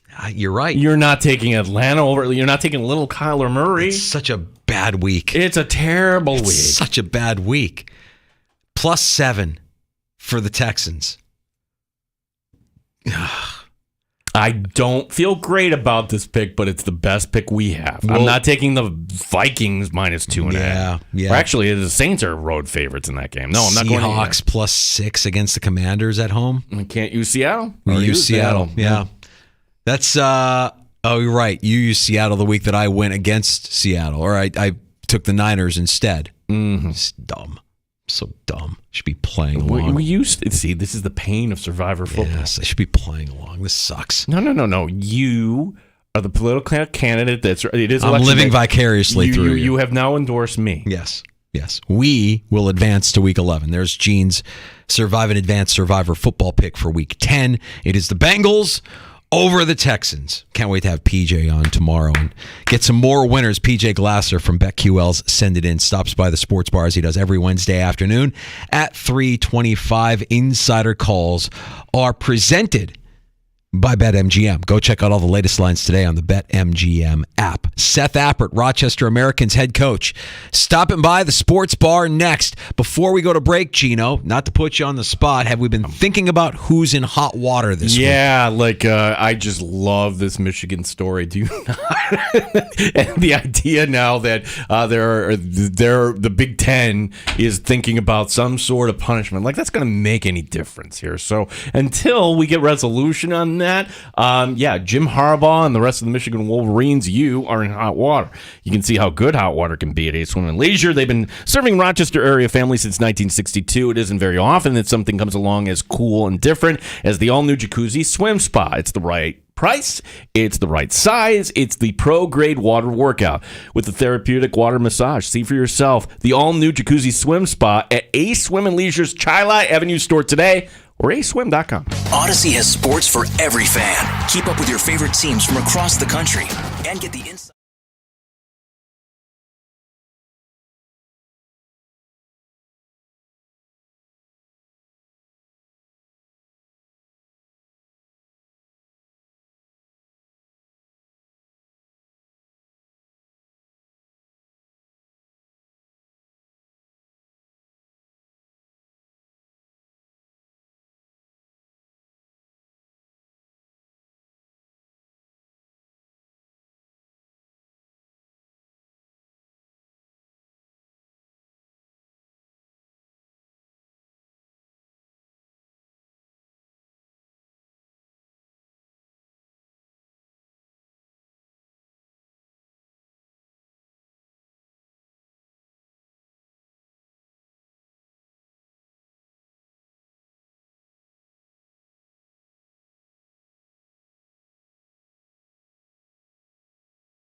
Fan Rochester Sports Update. Sabres hockey tonight here on the Fan. Tough assignment, the Sabres in Carolina. It is expected Buffalo will start Ukko-Pekka Luukkonen in goal. We'll talk some hockey coming up next. Amherst head coach Seth Appert will be joining us in the sports bar. Sabres coverage begins at 7 here tonight. To the Buffalo Bills or Sean McDermott standing behind his offensive coordinator. So I get it. I understand everyone's frustration. I absolutely do. And we're working extremely hard to make the adjustments we have to make, and Ken is doing the same. So I remain confident in Ken and our offensive staff, and we continue to work hard at improving, getting the results we're all looking for. Practice for the Buffalo Bills will resume on Thursday. Carson Wentz is back in the NFL. Wentz signing today with the LA Rams. The Rams are on the bye. Gene Battaglia, the sports leader, 95.7 FM and AM 950, The Fan Rochester. They've raised the bar on Rochester Sports Talk. You're in the sports bar with Danger and Battaglia on the sports leader, 95.7 FM and AM 950 The Fan, Rochester. Yeah, it's exciting. It's been a dream of mine to play in the NHL since, as long as I can remember. So to be back up here and practicing and back involved with the big club, it's pretty special. There's Matt Savoy heading up to the Sabres tonight in Carolina. Bye, Matt. See ya. Enjoyed your time here in Rochester, the rehab assignment. Well, let's start there with Amherst head coach Seth Appert, who joins us every Tuesday at this time. The assignment is over, Coach, and now you've got to find somebody to replace what Matt Savoy meant to that young line that has been so prolific so far this season. How are you today? I'm good, guys. Thanks for having me on. Yeah, I taught him everything I could teach him in 2 weeks and sent him on his way. So. Well, and then the corresponding you're thinking, but wait, Brandon Byro got hurt. Well, first, since we last talked, it was nice to see Byro get up and cash in. That was so much fun, and now he's hurt. And I guess the question I want to ask is, it was just kind of a conversation Danger and I were having, Seth, is why is hockey so, for lack of a better term, secretive when it comes to about the injuries here? Because I would like to know what's actually happening, and just overall, why is it just so, hey, it's a lower body, upper body, you don't really need to know this sort of thing?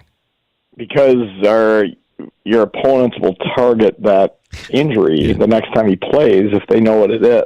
I mean, that's just the reality. I mean, it's a less violent game than it was 20 years ago, but it's still a physical contact sport, and if we know opponent has something wrong with his wrist, the next time you're playing him, he's probably getting slashed on the wrist. So you're just not going to give up that information. Hockey's always been that way, though. I mean, you mentioned it's not as violent as it used to be, but it's a sport that has always kind of prided itself on its own self-governance, and is that part of this as well, that you don't want, you don't give up any sort of advantage, and if there is something that's done, you're going to get, the justice will happen on the ice. Yeah, I mean, that is part of it. I remember when I was coaching at the University of Denver as a young assistant, there's a kid from my hometown, a really good player, playing on Colorado College.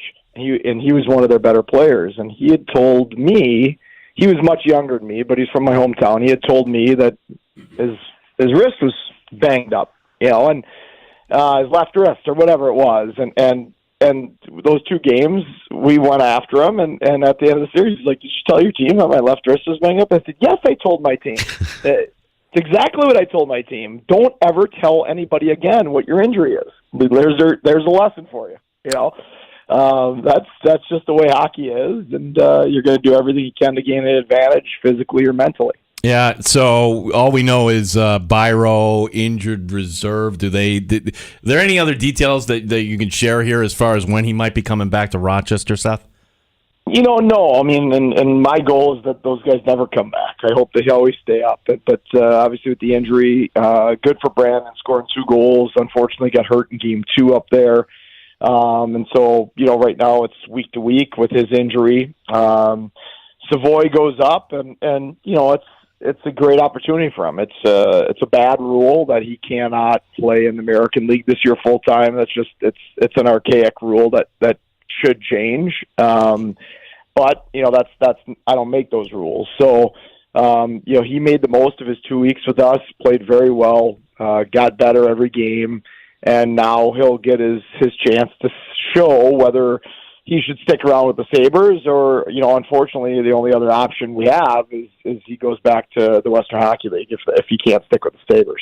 Seth Appert, Rochester Americans head coach, joins us every Tuesday at this time in the Sports Bar, Danger and Battaglia on the Fan. And since the last time we spoke, Seth, we've got 3 games in our rearview mirror. You had a couple of losses there, a couple of games against Syracuse, and you get the shootout win against the Crunch last Saturday. But let's go back to almost a week ago now, last Wednesday, in the 7-2 loss at home against Syracuse. What went wrong in that game?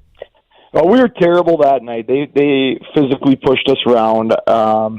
We lost our captain in the first period. We lost Brett Murray in the second. So certainly between those two, Byro, Rusek being gone, there was a lot of things going against us that game. But we weren't good enough. They're mean. They're physical. They're old, and they pushed us around that night. We had a hard meeting on Tuesday. Just showed what needed to be showed. But also, more importantly, probably met with Kulik and Roseanne, and these are the things I've been talking to them about. They're year 2 now.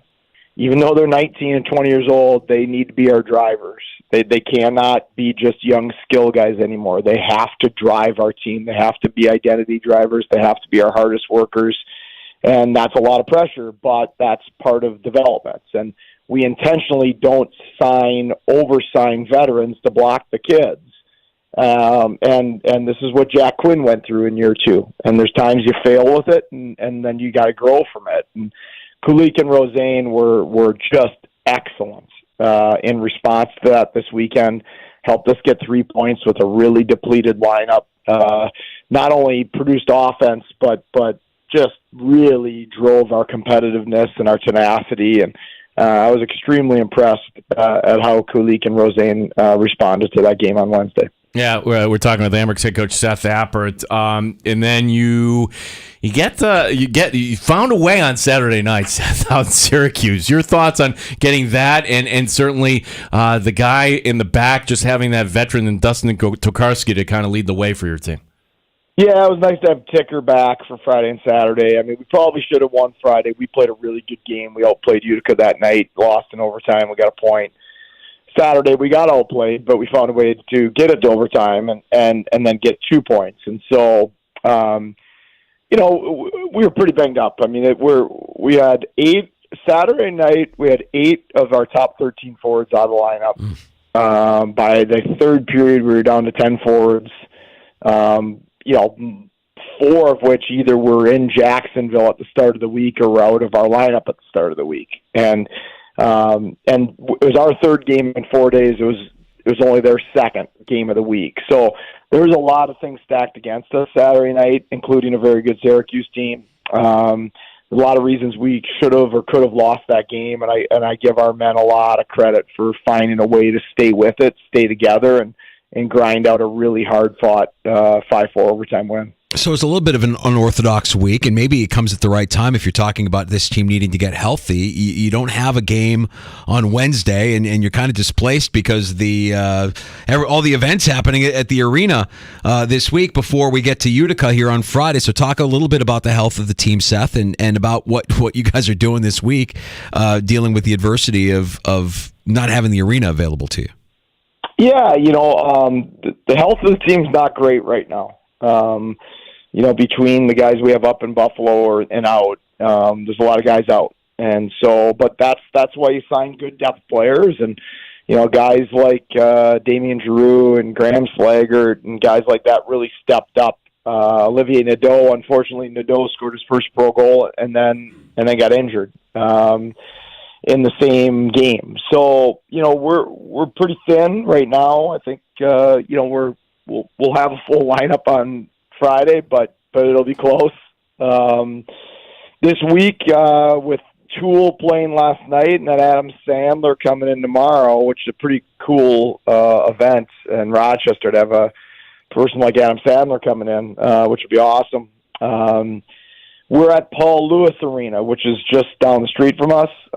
We used to practice over at Bill Gray's when we'd get kicked out of our rink, but Bishop Kearney has kind of taken that over as their home, and good for them. They have a great prep school and a great hockey program. And so Paul Lewis is just a mile or so from the rink, and it's a great little youth hockey rink, and they've been really good to us, and it's kind of fun. It's a dress and drive, and if you had to do it every day, it wouldn't be great, but once in a while, it's kind of fun. It brings the guys back to their youth hockey days, where you're putting your half are fully dressed, and mom and dad are driving you to the rink, and they drop you off, and you just jump on the ice, and you get to have fun and practice. A home dresser, I think, was what we called it. Seth Appert, our guest here. Seth, like playoff time last year, Danger and I, hey, do you guys have Amherst placards? No, I don't have Amherst. Like how many times do we get asked for tickets? Have you been asked a lot this week for Adam Sandler tickets, Coach? I haven't been asked that much this week for Sandler tickets, surprisingly, but I will be going, and I'm looking forward to it. I think he's outstanding actor, comedian. And I've never seen him in person. So I am looking forward to that. Hey, I wanted to ask you about a player who's been up with Buffalo for a couple of years now, but you were certainly a massive part of his development, his time in Rochester. It looks like he's poised to have a breakout season. Talk a little bit about what you've seen out of JJ so far with the Sabres. Yeah, that's been fun to see. I obviously Quinters, they're hurt right now, but I did fully expect both those two to make a big jump this year. I think, JJ's been really good. I mean, the games I've seen, and we've had a lot of games on the same nights, unfortunately. Yeah. I'm excited to watch tonight. But the games I've seen, he's looked dangerous. He's looked like he looked with us that year, where every game he's dangerous, he's creating chances, he's playing fast, he's playing competitively. So he looks like he's poised to really take that next step into being a real top six go-to guy, a guy that can get 50, 60 points in the NHL, if not more. So that's been really fun to see his development, and we're not surprised. We saw his will to get better, his drive, his compete, but also his coachability. I mean, he allowed me to coach him very hard. I could be very demanding of JJ, and he had no resentment towards me for demanding a lot from him, and still had a great relationship with me. And that's not always easy. Sometimes when you're pushing a player, they can almost be, a little resentful of how hard you're being on him. And JJ was not like that at all, and that really allowed him to be coached, and which allowed his game to grow. And that's a real credit to him.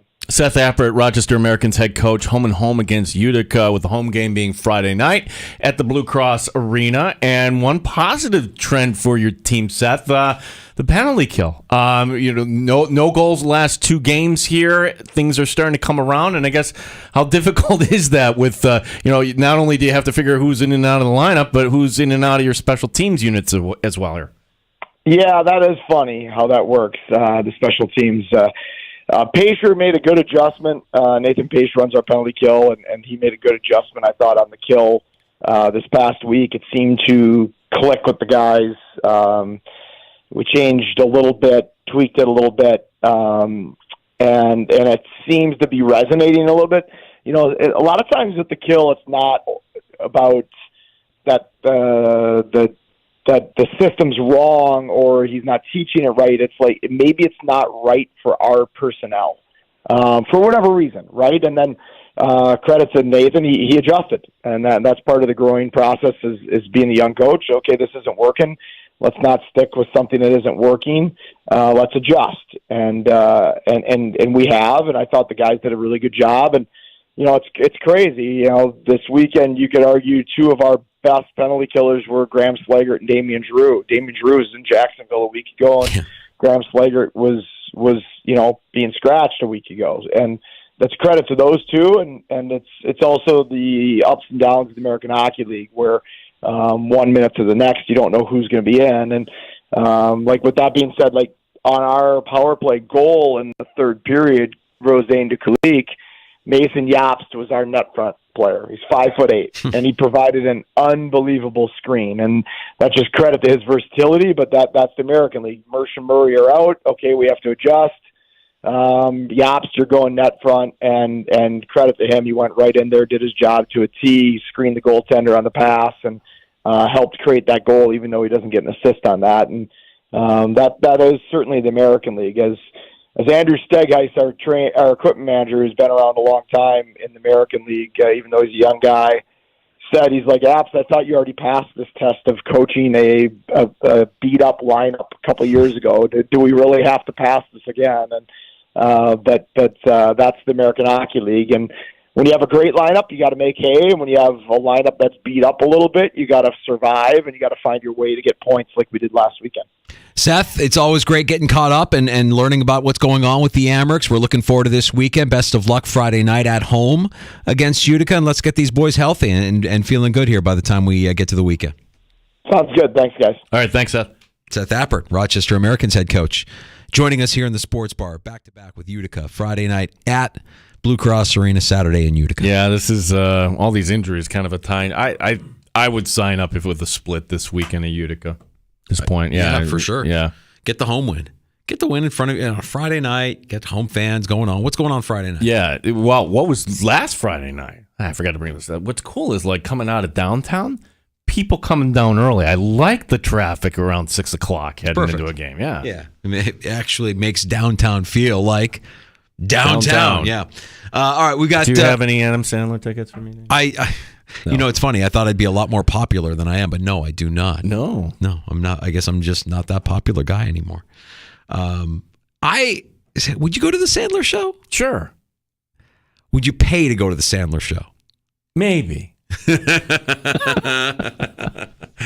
I think that that's a cool event, and he certainly has plenty of fans, and that'll be a lot of fun. What's it, tomorrow night? Yeah, he's got to do the turkey song, right?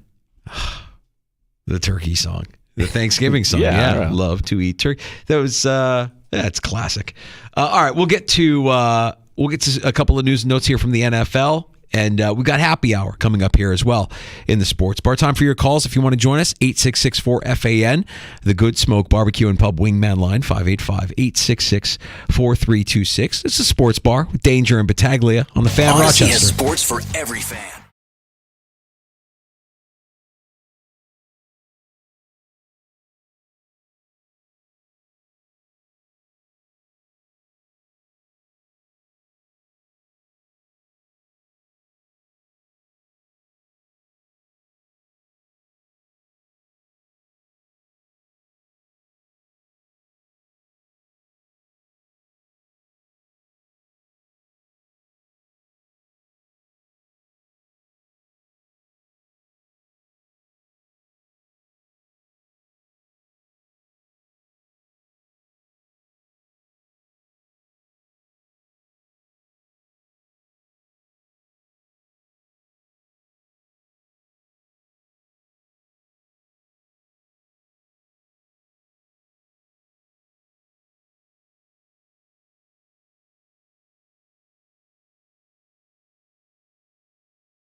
Rochester. 60 minutes. I don't know that we've had a lot of trouble. We've had trouble. And when I say that, it's you can't have trouble for 5 minutes. You could play 55 really good minutes, and if you have trouble for 5, that could be the difference in the game. Sabres head coach Don Granato. We got Sabres hockey on the Fan Rochester tonight. Taking on the Hurricanes of Carolina. Looking forward to that just after 7 o'clock. Yeah, this is a good test here for the Sabres because it's been up, down, and coming off a game where you fought back. You've somehow found a way against Toronto. So let's see what they can do against another Eastern Conference contender here. Back to football. Last night might have set the game back 30 years, 45 years. It was not a great football game between the Jets and the Chargers, but you see the Chargers get it done. 27-6, the final. 2 touchdowns between the two teams, both touchdowns scored by Austin Eckler. A grand total between the two teams of 461 yards, 13 sacks, 15 punts, 12 penalties, 3 turnovers.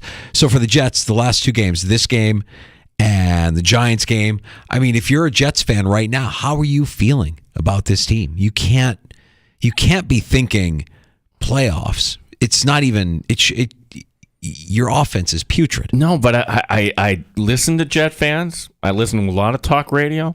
And they're still under this delusion that Aaron Rodgers is going to show up on that Black Friday game, and somehow they're going to find 9 wins and get into the playoffs. If Aaron Rodgers shows up before the end of the season, then my theory is right. He didn't really rupture his Achilles tendon. He made it up. No, you just mean this. We're not reinventing science here or anything? No, he injured his Achilles. I'll listen to an injury, but he didn't rupture it. Surgery didn't happen. He's just rehabbing, just getting better. Not a full rupture of the Achilles. What are you talking about? How could he do? This is the same guy that minced words about the vaccination status. Remember? I've been immunized. Yeah, we didn't pick up on that. Right. Yeah, so we're trying to pick up on this now. Right. This is a guy, Bart Winkler calls him, he's got main character energy. He needs to be the center of attention. You saw it again last night. He's always on the field. He's got to be on the field. No limp, throwing the ball around. I'm telling you, Gino, I don't think he had the surgery. I don't think he had a ruptured Achilles. I think he had an injury. I'm not going to question the injury. But if he comes back, then I'm going to proceed through life thinking, all right, well, I know the truth. He didn't really have that injury. Yeah, and if he comes back, God bless. Honestly, like behind that line, with that offensive coordinator that you handpicked, good luck. Aikman was trying to be kind to Wilson. He's like, yeah, this pass to Garrett Wilson is just, by Zach Wilson is just a little late there, and that's why it's what else can you say about Zach Wilson at this point? He said, I'm surprised Robert Saleh's beard hasn't turned gray during this game. Saleh's just pissed. He's just always got that angry look on his face. He looks dead inside. Saleh, right when he was with the Niners, he was the defensive coordinator, all hyper and getting a.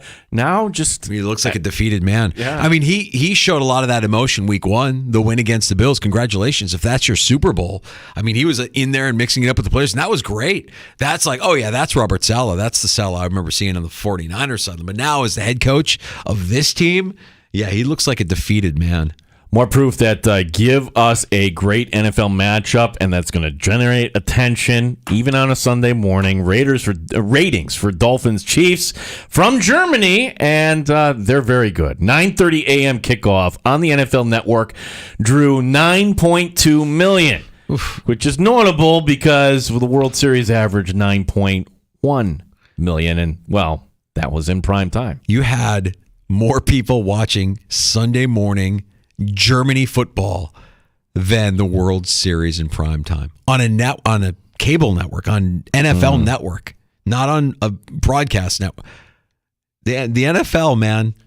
Well, I think it's also that's a baseball story here too. The fact that you have fallen to 9.1, and we just went like, well, it was a bad matchup. Well, we knew it was going to be a poorly rated World Series based on the two teams involved, but that is staggering, and that's a big. Hey, look, the NFL, I think they know. Like, we give you a compelling matchup. when we make these schedules, and people will tune in. And that was a compelling matchup. I am trying to figure out here. Maybe somebody knows the answer to this question. So Monday Night Football coming up. It's the Bills and the Broncos. Joe Buck. Is this Joe Buck's first time calling a game in Buffalo? Really? Well, when would he have come in with Fox all those years as NFC games? When has there ever been a featured matchup? I remember years ago the Cowboys came in and Summerall and Madden came in. It was a pretty big deal. Huh. Yeah, it might be. And then last year, if you remember, we got the short end of the stick because they put Buck and Aikman out in Philadelphia for week 2, and we got Uncle Steve. We got Uncle Steve, yeah. Steve Levy. That's interesting. And the Manningcast next week, too. If you're not going to the game, if you're going to be watching it from home, I believe you have that option as well. Somehow I missed the Manningcast. Would have been more interesting with Arnold Schwarzenegger as Donkey last night. It's kind of hot. Yeah, he lives with a donkey. I get the context as I've watched the Netflix series on Arnold, and he's made some bad choices in his life, and he's living by himself now with all his wealth out in Utah somewhere.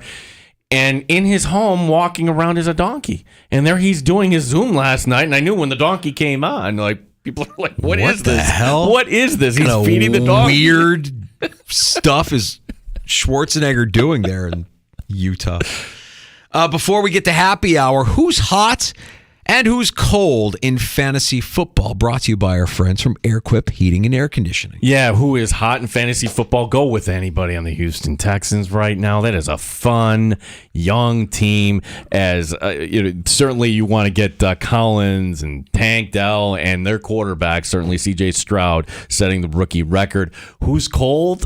Gosh, Danger. Who do we want to go with here this week as far as who's cold? I'd be...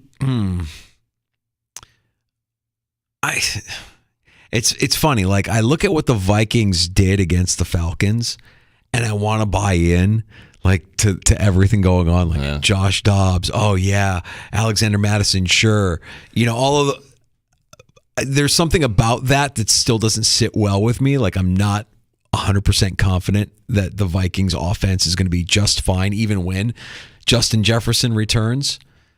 Well, I'm going to have a different nomination, and it's actually for a team that actually won last week. The Pittsburgh Steelers, this luck is going to run out at some point. And now that you have a wide receiver that went on full-on diva, and you love him, I loved him too, George Pickens, that's not good. So you're putting this in your young quarterback's head that I got to get the ball to Pickens or whatever. Matt Canada, just say the name, Steeler fans recoil. The Pittsburgh Steelers, yes, you're winning games, but for fantasy purposes, not hot. They are cold. It's fun and challenging to know when to start a player that's heating up or bench one who's cooling off. It's not fun to be too hot or too cold in your home or business. Make the best lineup call you can and call Airquip today. Happy hour is next. You can join us on the Good Smoke Barbecue and Pub Wingman line at 585-866-4FAN, 866-4326. Hey, we'll get into Matt Perino of the Syracuse Post-Standard, who joined us earlier today and full-on asked Sean McDermott directly about his complimentary football. I think it's a conversation worth exploring. We'll get to that and more next on The Fan Rochester. I'm Joe Ostrowski here to help you beat the books with BetQL.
Rochester and streaming online and in the Odyssey app at The Fan Rochester. The sports leader, 95.7 FM and AM 950. The Fan Rochester.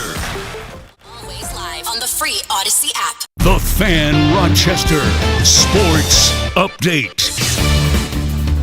A good test for the Buffalo Sabres tonight as they are down in Carolina. It is expected that Ukko-Pekka Luukkonen will be going in net for Buffalo. Head coach Don Granato on the opponent. They're a team that plays very direct and very consistent. They hit the repeat button, as I've said, and they do it for 60 minutes. So you've got to be on your game for the duration.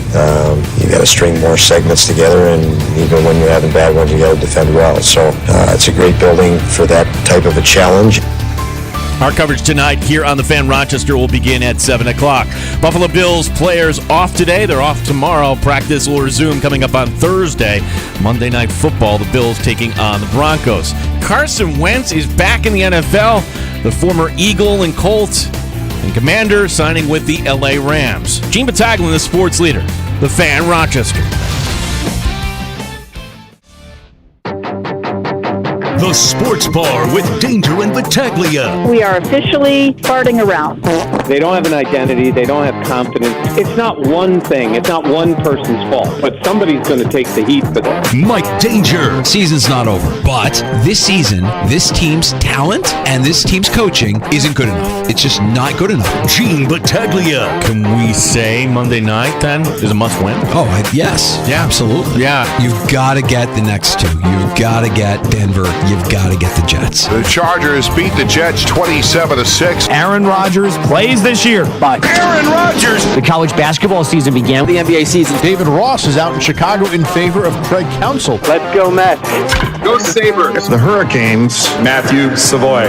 Let's go Amherst. You called his hair Lego hair. It's it's perfect. Perfect. 95.7 FM and AM 950 The Fan. Rochester. Welcome to Happy Hour. You're in the Sports Bar. Danger and Battaglia. Glad you're with us and listening along locally at 95.7 FM, AM 950, or where we sound our best, the free-to-download Odyssey app. We also appreciate you checking out the live stream.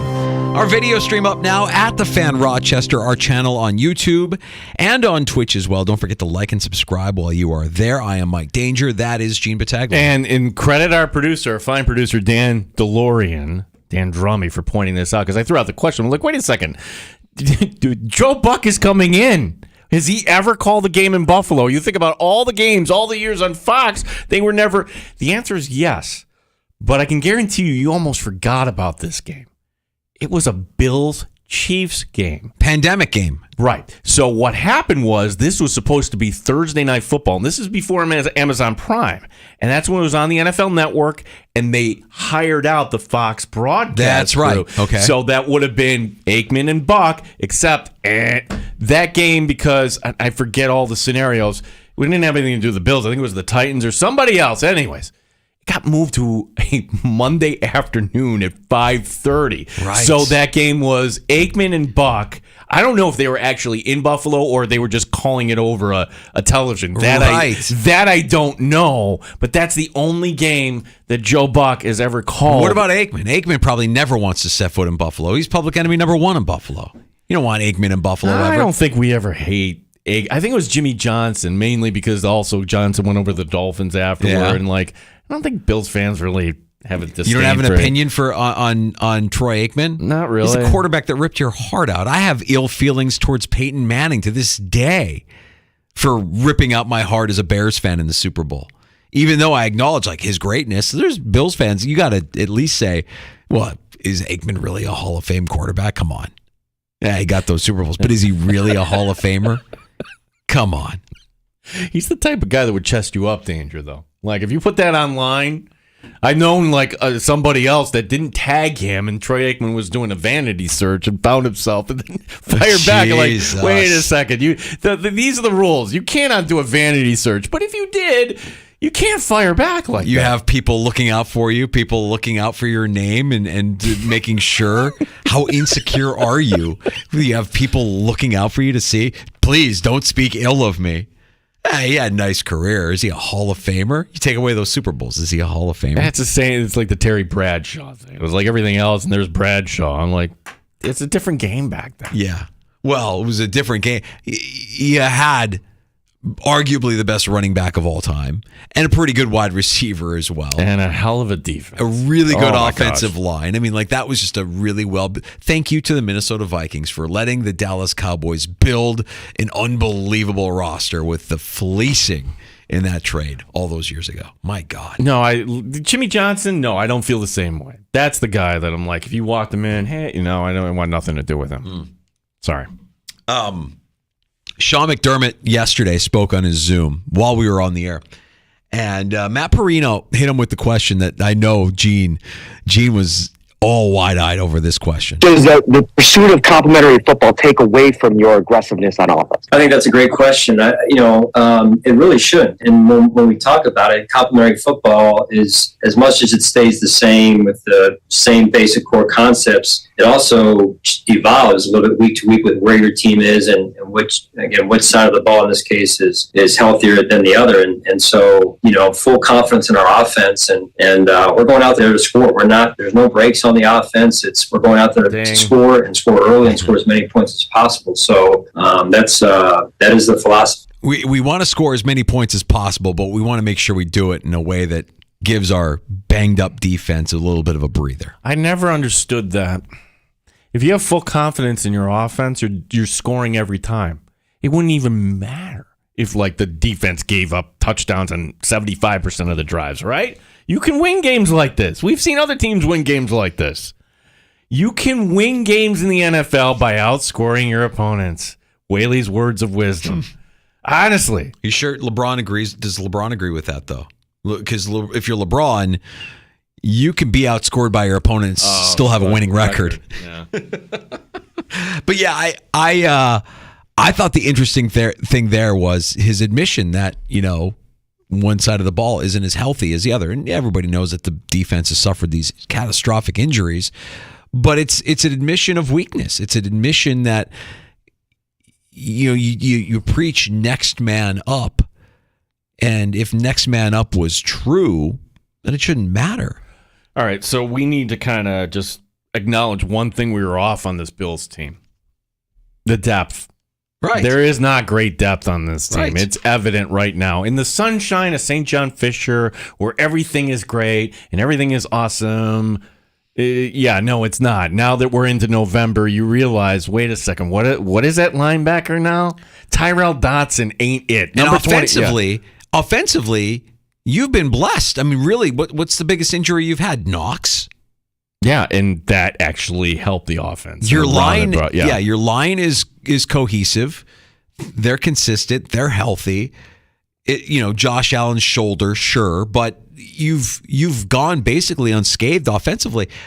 I just don't understand why you wouldn't lean in more so into your offense, knowing, that would be the compliment. If you want to help the defense, lean into the strengths of the offense and let them do their thing instead of, the conversation had to happen, right? You scored on that first drive against Cincinnati and it looked good, and we thought, ooh, shootout. And then you took your foot off the gas, and then you started calling different and then it's like, or you realize, wait a second, their offense is having their way. We need to limit the possessions. Again, you probably sick of me hearing this. You talk about limiting possessions when you think you have the inferior team. You are putting a loser mindset there, and McDermott doesn't even realize he's doing this. What is this nonsense talking about? Well, we need to run different styles of offense. Like you flip a switch. The quote from yesterday's Zoom while we were on the air, and this is the head scratcher. This is the one that when you hear him say this, and I'll read it directly, you hear it and you're like, that's nonsense. Why would you think that way? The quote, basically, the long and short of it is wanting to get some other styles of play as opposed to the quicker up-tempo no huddle or version of no huddle. Just some things that we can look at and examine as we move forward, really more than anything. So the Cincinnati game was your petri dish? You're doing experiments on your offense in the middle of a game? Gosh. What kind of game plan is that? Like, you have to know what personnel you have. You do not have the personnel like the Baltimore Ravens, okay? You don't have that physical style. Let's put Project Pat out there and bang into a linebacker and just play physical football and keep away. But you don't have that team. You have to develop a game plan with the talent that you have. And you have not one, but two very good receivers on this team now. I'm putting Dalton Kincaid in that category. So why doesn't the game plan center around that, Danger? That is the problem. That you just can't flip a switch and like, hey, this drive, we're going to be the 1990 Bills here and go up tempo and score them. But then the next drive, hey, we're going to be the 1990 New York Giants. And no. Do you know who you have? This brings up the trap that we as fans always fall into. It is the assumption of rational coaching. We want to believe that your team's head coach is going to think rationally and do right by the talent that he has on the field. And I'll say it. This has probably been true through his entire tenure. I think Sean McDermott's in over his head. You see him out coached earlier this year by Doug Peterson. He was out coached Sunday by Zach Taylor and Lou Anarumo. It wouldn't shock me if Sean Payton came in on Monday night, had a game plan devised, and out coached him on Monday night as well, just knowing that he's coaching scared. He was one play away from being outcoached by Brian Daboll and losing to Tyrod Taylor. Yes. Truth. So, assumption of rational coaching, I think Bills fans are smart, and we recognize what's going on here. Now, here would be my solution. Where do we go from here? Because all this is like blah, blah, blah. Zoom. And I credit Matt Perino and everybody else because you got to ask these questions, and half the time you're not getting anywhere with these questions. They're not going to give you the answer. Yeah, you had 20 minutes with Ken Dorsey yesterday, and you learned nothing. No, they are masters of just filling time and filling space and going to their defaults.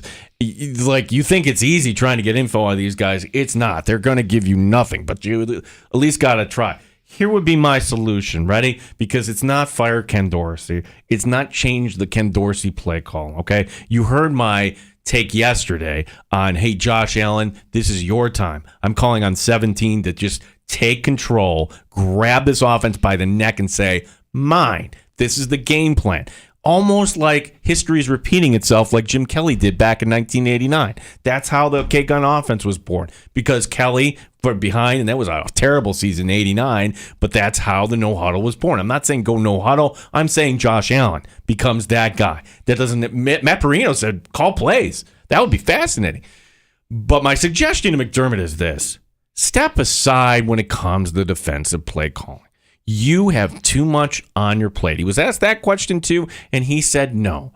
But you should, and you gave the training wheels here a little bit to Washington and Holcomb. Let somebody else make the defensive play calls for one game. Not going to happen.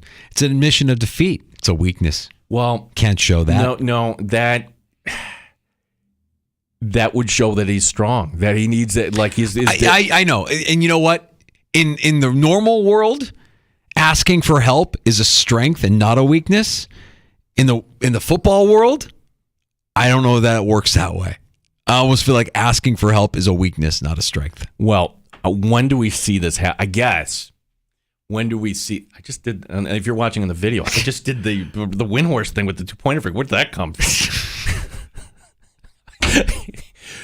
When you've seen coaches that also are play callers, and all of a sudden they relinquish the duty. It comes from above, right? Like that's like right. That's either the GM and the owner saying, "Hey, coach, you've got too much on your plate." Yeah, none of these guys want to give up control. They're all control freaks. They're all wired like psychopaths. Absolutely. I get it. I would love next year to say the Bills have a defensive coordinator that is in lockstep with Sean McDermott. The two of them see eye to eye and they work well together and the Bills' defense improves. Ultimately, still, the defense struggles because they don't have that depth, because they don't have that talent. They've suffered all these injuries. You haven't really retooled. I mean, you're trotting out a lot of the same guys who a year older, not as great. I mean, smart, certainly, but physically past their peak, past their prime. Oh, I can't wait to see A.J. Klein back in the lineup this week. Well, like Bernard's injury, concussion protocol, it's one of those, You don't know. We don't know. We're not going to know until it. But who would be the replacement? Oh, it'd be AJ Klein.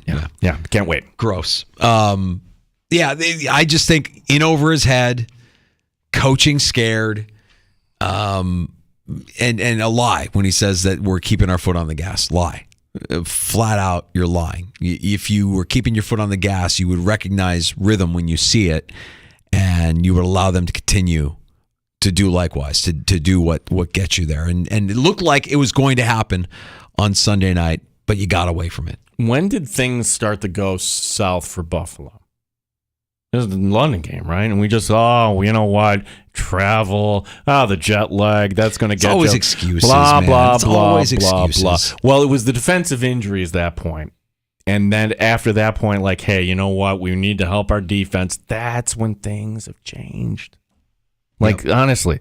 The net result here, McDermott may not like it, but he's going to have to hire a defensive coordinator next year. McDermott may not like it, but if this offense continues on this path, they're going to be looking for a new offensive coordinator. I'm not in favor of doing anything right now. That's not going to provide you any value. Rarely does it happen like that. I would give Dorsey the chance to kind of dig yourself out of this hole. I stop short of saying that just because that's Josh's guy. You still have to do what 17 wants. If 17 is comfortable with Dorsey, I mean, it's clear Dorsey's not going to get a head coaching shot, right? I mean, like, you'd have to turn this season around dramatically for Ken Dorsey to be considered a head coaching candidate. So, and this was something that, and we're just speculating here, and Perino kind of like nibbled on this a little bit too. If we go back to Diggs, is Diggs a believer in Dorsey? What's going on here? He's been good, like, in front of, like, when he's talked this year about, you know, the offense and hasn't said anything negative. But I go back to the Diggs challenging McDermott behind closed doors. I would love it if it was Josh Allen doing that and not Stephon Diggs. That's what should happen. Yeah. I would love it if Josh Allen assumed that role moving forward, and you don't have Steph Diggs challenging. You have the guy that everybody says is the most competitive guy on the team. Well, I'd like to see it. We see it on the sideline from time to time. We hear about it. We don't need to hear about what happens behind closed doors, but man, I hope that's what's happening. I hope you have a quarterback who's an alpha dog, who wants more responsibility, who wants to be able to call plays, who wants to be a Peyton Manning or a Tom Brady-esque player, who can work well within the framework and parameters of the offense and the offensive coordinator, work with them, not against them. But right now, yeah, you know, even Josh Allen after the game was like, well, just following the game plan. Whoa. Whoa. The closest thing that we've heard from Josh Allen kind of throwing his offensive coordinator under the bus, the guy that he endorsed, the guy that he wanted. They did the right thing by hiring Ken Dorsey. Will they do the right thing?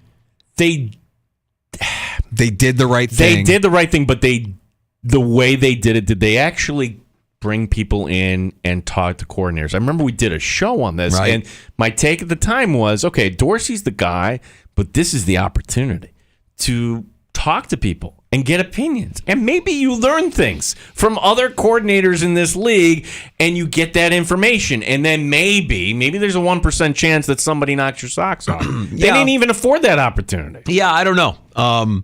You get the sense that these guys are so close to the vest and so skeptical of outsiders and unwilling to fully trust. I have a hard time believing that you would bring in somebody from the outside and immediately it would work with Josh Allen, given that he has a relationship already with Ken Dorsey and had a relationship with him, but when he was a quarterback's coach. It's almost like you're destined to promote from within for infinity with Sean McDermott, that bringing in an outsider is just not even something that they're going to consider. Like, who would, if you were to name a defensive coordinator next year for the Buffalo Bills, what do you think the chances are that it's an outside defensive coordinator and not somebody that's already on the staff? I think it's a high probability. That they would promote from within. Yeah, in fact, I would say it would be Holcomb and it would probably be Joe Brady. Like, if you were to do something on the offensive side of the ball. And what leads us to believe that either of those options are actually better than what they are right now? I don't know. I don't have any evidence that Joe Brady is going to all of a sudden be a great a great play caller. I mean, maybe that, and that's the stuff that we don't know, right? We don't know what Ken Dorsey's relationship is like with Josh Allen. We don't know how collaborative that relationship is. We don't know how much is being dictated to Josh or how much Josh is influencing Ken Dorsey. Those are the things we don't really know. On the positive side, Danger, I get ready to sit down and watch that game last night, and then it was only last night that crossed my mind, like, oh my gosh, Jets win this game, Bills fall to third place. Yeah. And for a half second, I'm sure, like, maybe you were worried or concerned, then you realized watching 2 minutes into this game, oh, nothing to be concerned about here. This is the Jets. This is bad football, man. Just a really, really poor football game last night. The Chargers get over 27-6 on the Jets, and the Jets offense is a tire fire. It is bad. The offensive line can't block. You're wasting Breece Hall. You're wasting Garrett Wilson. Zach Wilson can't throw. Nathaniel Hackett can't hack it. Yeah. And Robert Saleh just looking pissed always. Just always angry. Just defeated. He looks defeated out there. I'm not worried about the Jets. Defense is still really good for the Jets. Yeah. They're still a mean defense, but I'm not worried about the Jets. I don't think Bills fans should worry about the Jets. Not after what we've seen the last 2 weeks. I mean, think about that. Before this, they got the win over the Giants. That game, these games are bad. These Jets games are bad. That's why, as gloomy as it looks right now for this Buffalo Bills team, you are playing a team that gave up 70 points somehow this year. And yes, maybe Mr. Unlimited is looking a little bit better than he has in recent weeks. Yes, they beat the Chiefs, although that's a divisional game they were due at some point. The Bills should win Monday night. And then you cannot tell me that Zach Wilson is going to come in and do a number on the team. It's just not going to happen. So things will look better 2 weeks from now. This is the league, Danger. Up, down, up, down. But ultimately, if you play this out, if you're the 4th seed, you're going to get Cincinnati or Baltimore. And how do we feel about that the first round? I mean, I'm just assuming you're actually going to win the division and actually win it week 18, which you can't assume anything with this Bills team. So where we feel better here, we will over the next few weeks, I think, if we're just being honest. Yeah, right now, the picture doesn't look good, but things change in this league. Now, I just got a text on the secret textoso of one of the guys in my neighborhood. You heard me talk about the guys in my neighborhood before, have you? Which one is it, Tony or Tony? I mean, there are just a cast of characters in my neighborhood. There's Tony, yes, of course. There's Doug, there's Tony, there's Nikki G, there's Tony, there's Nikki Signs, Joey Dryer Sheets, there's Cuse, Tony, Tim the Commish, Rob the Takesman, Richie C, Tony, and help me out, Chief. Tony. Oh, right. Nikki Signs when talking about Joe Brady. I think we have to do the Cliff Notes here, Danger. You call him Nikki Signs because they put up the lawn signs, yeah, right? He's always got lawn signs up, and everybody gives him a hard time for putting lawn signs up in his yard. Joe Brady, remember, was Joe Burrow's OC at LSU. They won a national title together. You're wrong, Nikki Signs. I don't get to say it often. I'm going to say it now. Yeah. Nikki, you're wrong, buddy. He was not the offensive coordinator at LSU. Now, he got notoriety that season because he was so young, but he was not the offensive coordinator. He was the passing game coordinator and the wide receivers coach for that national championship team at LSU. Right. So where you have a young talent here, like calling plays in the NFL, you didn't even do it at LSU. Where he was an offensive coordinator was when he got the call to the NFL, and he was in Carolina with Matt Rule. Okay. He was an offensive coordinator for Carolina 2020 to 2021. How did that work out? It didn't. It didn't. So I wouldn't say with confidence that if you were going to promote from within, which these guys have shown the tendency to do while they've been the GM and head coach of this team, that you would be better served with Joe Brady over Ken Dorsey. I would hesitate to say that. I would not say that. In fact, I would be terrified of that given Joe Brady's track record as an NFL offensive coordinator. Sorry, Nikki Signs. I had to clarify that. Aaron writing in, both the Bills and Cowboys are regretting not bringing in Eric Bieniemy. Eric Bieniemy was never going to be allowed to come to Buffalo. Like, Eric Bieniemy wanted to go somewhere. To get out of his Chiefs game. They were, Andy Reid was not going to let him come to Buffalo. And you weren't going to let go of Ken Dorsey after last year. Do you think Eric Bieniemy has done enough this season with Washington that he would be considered the head coach when they eventually do the inevitable and fire Ron Rivera? No, it's not working out. It's not working. No, it's not working out. Yeah, they're going to clean house, and Bieniemy's going to be looking for another job. Right. I don't know if Bieniemy got an opportunity to interview for the Houston job or if he turned it down, but timing. I mean, I love that he bet on himself. I love that he's out there and he's trying to make it work, but he might just have the odds stacked against him here. And the offense, the first 2 weeks of the season looked great. Commanders were 2-0. Mm-hmm. Yeah. No, they're the team. Like, we saw how Peyton got overpaid. Who will be the coach that Washington will overpay for this offseason? The name. The brand name coach? Yeah. How about the guy in Michigan?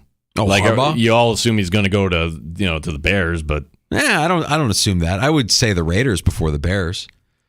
But there's a lot of football left. What if Antonio Pierce actually wins the Raiders job? That would be out of character for Mark Davis. What if they're... Well, they should beat the Jets this week, right? Right. They're home? Yes. What if they're competitive down the stretch? Right. Love the NFL. Good stuff. Tomorrow, we'll try to get some winners for Week 10 in the NFL when we're joined by the host of BetQL's Send It In. PJ Glasser stops by at 3:25 tomorrow afternoon. Make sure you tune in and tell PJ for the NFL. Get some winners. We're going to get to shots next in the sports bar. Yeah, so shots, stories we got coming up. We got hockey tonight here in sports. We do have some baseball news to get to. Great night of college basketball for an opener. In fact, a couple teams we thought were going to be just contenders losing pretty badly on opening night. Welcome to a new basketball season. And how do you think Craig Counsell leaving the Brewers for the Cubs is going over, Danger? Oh, public enemy number one. Yeah. It's we'll have an update. Judas, absolute Judas. Get ready to start the NFL week off right. Mike Danger for FanDuel Sportsbook, the official partner of 95.7 The Fan, because right now, all customers get a no-sweat same-game parlay for Thursday night football. Place a 3-leg same-game parlay on this week's game between the Panthers and the Bears. Trust me, make it worth your while. You'll get bonus bets back if you don't win. NFL same-game parlays are the perfect way to combine your bets for a chance at a bigger payday. Build your own or choose from one of the popular same-game parlays pre-built for you in FanDuel's top-rated sportsbook app. Visit FanDuel.com/Mike, M-I-K-E, so you don't miss out on your chance to get a no-sweat same-game parlay on America's #1 sportsbook. FanDuel, an official sports betting partner of the NFL. 21 plus and physically present in New York. Refund issued as non-withdrawable bonus bets that expire 7 days after receipt. Max refund $5 unless otherwise specified. Restrictions apply. See terms at sportsbook.fanduel.com. For help with a gambling problem, call 1-877-8-HOPE-NY or text HOPE-NY 467-369. Odyssey has sports for every fan. Keep up with your favorite teams from across the country.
Update. Sabres hockey tonight here on The Fan as Buffalo in Carolina. It's expected that Ukko-Pekka Luukkonen will be starting in goal for Buffalo. Our coverage will begin at 7 o'clock. Bills head coach Sean McDermott standing behind his offensive coordinator. Well, I get it. I understand everyone's frustration. I absolutely do, and we're working extremely hard to make the adjustments we have to make, and Ken is doing the same. So I remain confident in Ken and our offensive staff, and we continue to work hard at improving, getting the results we're all looking for. Bills players off today and tomorrow. Practice will resume on Thursday with the Monday night game, the schedule one day later. Carson Wentz is back in the NFL. Wentz signing today with the LA Rams. The Rams are off this week. Gene Battaglin, the sports leader, 95.7 FM and AM 950, The Fan, Rochester.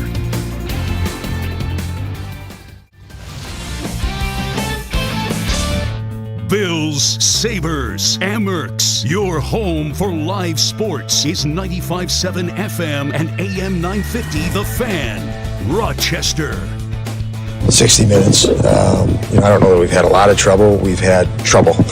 And we've had, when I say that, it's you can't have trouble for 5 minutes. You could play 55 really good minutes, and if you have trouble for 5, that could be the difference in the game.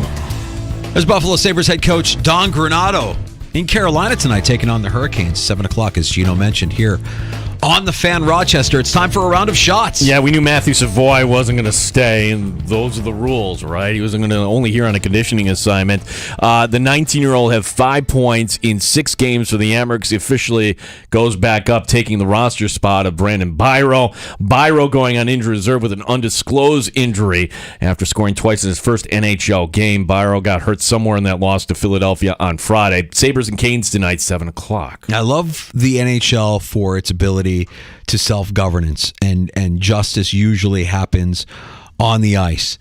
The idea that you can't get specific with injuries, and Seth Apper confirmed what a lot of us already knew, like, why can't you say it's more specific than an upper body injury? Well, because if you know, you're going after that player's weakness. Like, you're looking for that advantage. Wow. I mean, there's other sports that are physical too. I'm just surprised that this isn't a thing in football. Like, you wouldn't want to try to chip somebody's shoulder if it was in pain, or it's a weird thing, and I almost feel like in football you would get caught easier than you would in hockey. Like, because hockey is so kind of like confined, and you're so many little scrums, and slashes happen all the time. They just don't always get called. I get it. Yeah, and also too, like in football, generally speaking, you can kind of see things in front of you. Hockey, there's so much that happens away from the puck. Yeah. That if you're not looking at it and the official's not looking at it. I mean, if you knew somebody had a bad knee in football and you went after that guy's bad knee, wouldn't you be like, all right, you're out of here. That would be, it would draw a foul, draw a penalty. Right. That's the thing. There's a fraternity in football, and you see this particularly with guys like, hey, let us hit up high, because if we hit up low, that's actually bad for us. Mm-hmm. It seems to be a common thing. It doesn't matter who we were playing with. We don't want to get hurt in that way. So I don't know. I just think that I hear what you and Seth and hockey people say on this, but honestly, I think you're making too much of it. I mean, love the day one upsets in college basketball. James Madison knocking off Tom Izzo and Michigan State. Also, the LSU Tiger women's team, they lost. Come on. Get on, Kim. Losing to Colorado. Cut the stuff, Kim Mulkey. Just the Orange, they get a win in Adrian Autry's debut. They beat New Hampshire. Not real impressive, though. Syracuse is 5 of 21 from beyond the arc. Yeah, Canisius coming to the Dome tomorrow night. Tonight, Lemoyne College. If you're not familiar, that's in Syracuse, making their Division I debut. They play at Georgetown. Ask me how Oral Roberts and UT Arlington went. I know the answer. Oral Roberts lost. Yeah. I'm done with college basketball. That's it. I'll talk to you in March. You know how I knew that, Danger? You must get the same stuff that BetMGM tonight, because I was listening last night. And they were saying Oral Roberts. Oral Roberts, and they couldn't believe Oral Roberts. I'm like, oh, okay, so that must have been a BetQL. It absolutely is, man. Yeah. I'm telling you, I love BetQL. I love the poison they're feeding me. Just give me more, give me more, give me more, like candy.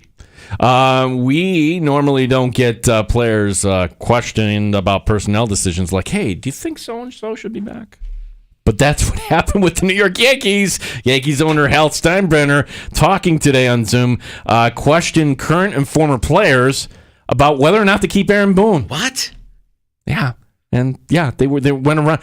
The only other instance I can think of this was when the Pagulas, after week 2, went down, and that was that loss to the Jets, and questioned Shady McCoy and others about Greg Roman. And then they fired Greg Roman. If you have to have a Zoom call or a meeting asking about whether or not you should fire this manager, you already have your answer. It shouldn't be a question. How many other teams in Major League Baseball went through this exercise? None. That's right. Because they know who their manager is, or they're about to hire the manager this is ridiculous. Grow a set. Do what you need to do. You know what you need to do. Move on. Well, it's also Hal kind of putting this out there. Like, who's really the decision maker? Is it Cashman? No, that's right. Cashman, as our buddy tells us, his last name is hyphenated, actually. Hyphenated Steinbrenner. Cashman Steinbrenner. Yeah, Cashman Steinbrenner. Meanwhile, with the Mets, Steve Cohen knows where money is to be made. An announcement in Queens today. Cohen and the Mets unveiling an $8 billion plan to develop the area next to Citi Field. Of course, there will be green spaces. Love green spaces. Trails. Yes, yeah. good. Oh, and there'll be hotels and restaurants. Tell me about Citi Field, because I've never been. It's great. I'm not saying that as a Met fan. Around Citi Field is great? Oh, no, not at all. Like on the opposite That's what side, I'm talking about. Yeah, on the opposite side, it's not going to fix that. There is literally a junkyard on the other side of Citi Field that has been there forever. So you're not redeveloping that. And even if you bought the property, I don't know what it would cost to remediate that land. So I like, you go to certain ballparks and there's a vibe around the ballpark, and there's, bars and restaurants and whatever, but I don't get the sense that you have any of that around Citi Field. That it's just kind of there. No, isolated. you either get on you get off the train, and there's so few. There's so few people that actually drive to the game. Last time we went, got there an hour and a half early. Park just as close as you would here at Innovative Field. Yeah, it was fantastic. But that's all going to change now because Uncle Steve needs to make money. Finally, Danger, how is Craig Counsell's departure in Milwaukee going over? In Milwaukee and Wisconsin, not well. Of course, if you missed it, Craig Counsell leaving the Brewers, going to the rival Chicago Cubs. And the backstory here is this, that Craig Counsell grew up in Wisconsin. He grew up a Brewers fan, said it was his dream job to be the manager of the Milwaukee Brewers, led the Brewers to the NLCS in 2021, and then was offered $40 million to join the Cubs, and that's what happened. Well, because he was the hometown hero, there was a Little League park that was named after him in Whitefish Bay, Wisconsin. Someone vandalized the park last night, spray painting the word ass on the sign that bore his name. Well, that'll show him. It's like so Midwestern, right? Like, I love that Counsell. I'm paraphrasing his quote. Basically, he's like, it was clear that I needed to accept a greater challenge or something like that. Oh, yeah. What a lie! Just an absolute, complete lie. Like, money talks, BS walks. 40 million, nice paycheck. They plucked you from a rival, and you said yes to the paycheck. And if you feel like that's a better job, hey, good on you. I don't know. Well, here's the funny thing. So I go on with Bart Winkler last night, and Bart is Milwaukee-based, does his own YouTube channel, many years sports radio in Milwaukee before now going national. And he's getting tweets. He's getting like, this is a topic, and people want. But here I am coming on to talk Buffalo Bills. So Bart at the end of it has to kind of segue out of this and like brings up Counsell, and I bring up the fact that you are a Cub fan. I'm like, dude, no one's happy about this. Danger didn't want to see Ross get fired. I wanted Counsell. I thought he was coming to the Mets, and you're not happy. None of us are happy here about this. Yeah. Look, and I know Ross made some questionable managerial decisions, and he's certainly the firing is justified just based on the choke job down the stretch alone. I get that. But I also think that's a little part of me. The 2016 Cubs, like the 1985 Bears, will always have that. I'll always have that, and he was a part of that, and now he's gone. There's nobody left as a player from that team, so he was the last piece, right? Who's left? No, I don't think there is anybody left. Yeah, he was kind of like the last bastion, and it's funny how quickly things change. I mean, this is just 7 years ago we're talking about. And yeah, he's probably got this bad taste in his mouth about the organization that he helped win a World Series for that was so special and meaningful to so many people who've followed that team forever. I don't like any of it, but we'll see. Council's probably an upgrade as a manager for the Chicago Cubs. They're certainly paying him as if he is. It's crazy. Like by comparison, like the Mets paid 4.1 over 4 for Carlos Mendoza, who's a no-name, right? He was the Yankee bench coach. I'm like, okay, I'll give the guy a benefit of the doubt. I've learned my lesson over the years. You really don't know here. Yeah. You can't hammer the guys. So, all right, you have this honeymoon phase coming up. Let's get the last call on the sports bar. If you want to join us, pull up a stool. 866-4FAN. 585-866-4326. And we'll get you set for tomorrow afternoon as well. Here next on The Fan Rochester. Odyssey has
950 The Fan, Rochester.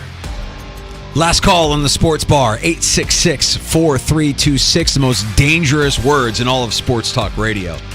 We go to the phones. Back to the phones we go. Tom has been waiting a while. Tom, thanks for doing that. How are you, bud? Hey guys, love the show. Appreciate you. I wanted to take a day or two before I called in, and I called you guys before the season started, and I expressed some concern about McDermott in the role of defensive coordinator when primary responsibility is head coach. And I have to admit, by and large, it's gone fairly well, if not okay. But it's this what's going on right now with the offense that I wonder,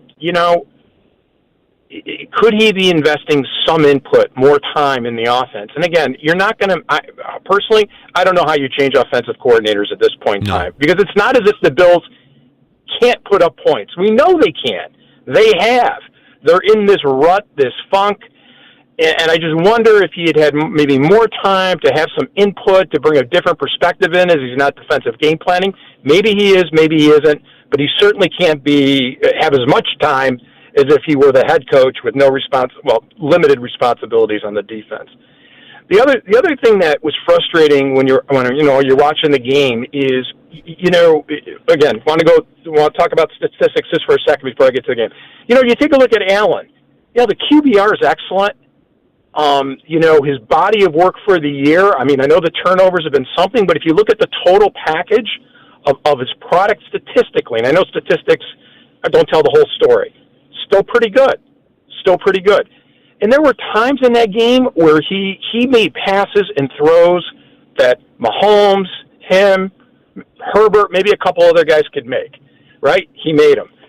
But you're watching the game, and they don't move him. They don't move the pocket when they're under assault. They don't sprint him out and stress the defense like Mahomes does. And you're wondering, am I watching a different game than Dorsey? Because it seems pretty obvious at times that there's ways to get Allen, the defense, thinking about Allen without exposing him to the wear and tear of being the running quarterback. Tom, excellent phone call. All your points are valid, and moving the pocket, that'd be great. Especially when you had not one but two spies on Allen, it might be a good idea to kind of move away. I wanted to point out a stat. Speaking of stats, and you talk about the offense here, and we have just a second here. One of our favorites, one of our regulars, in fact, a legend in the sports bar.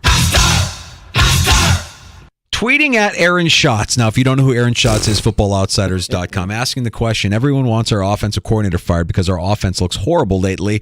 Yet, the Bills are still number 2 at DVOA on offense. What's keeping us ranked so high when we don't pass the eye test? And Schatz's response to Masterstroke is that the early part of the season boosts the Bills' offense in DVOA, but they still rank 3rd in the last 4 weeks. They have the highest success rate in the NFL. The big problems are lack of explosive plays and poor fumble timing and recovery luck. But the defense is the real issue, not the offense. That's according to Aaron Schatz. Oh, wait a second. Don't look at what's going on here in the right hand. Right. Yeah, compliment. PJ Glasser tomorrow, 3:25. We'll get some winners for you. We got Zach Gelb next on The Fan. Odyssey has sports for every fan. Keep up with your favorite teams.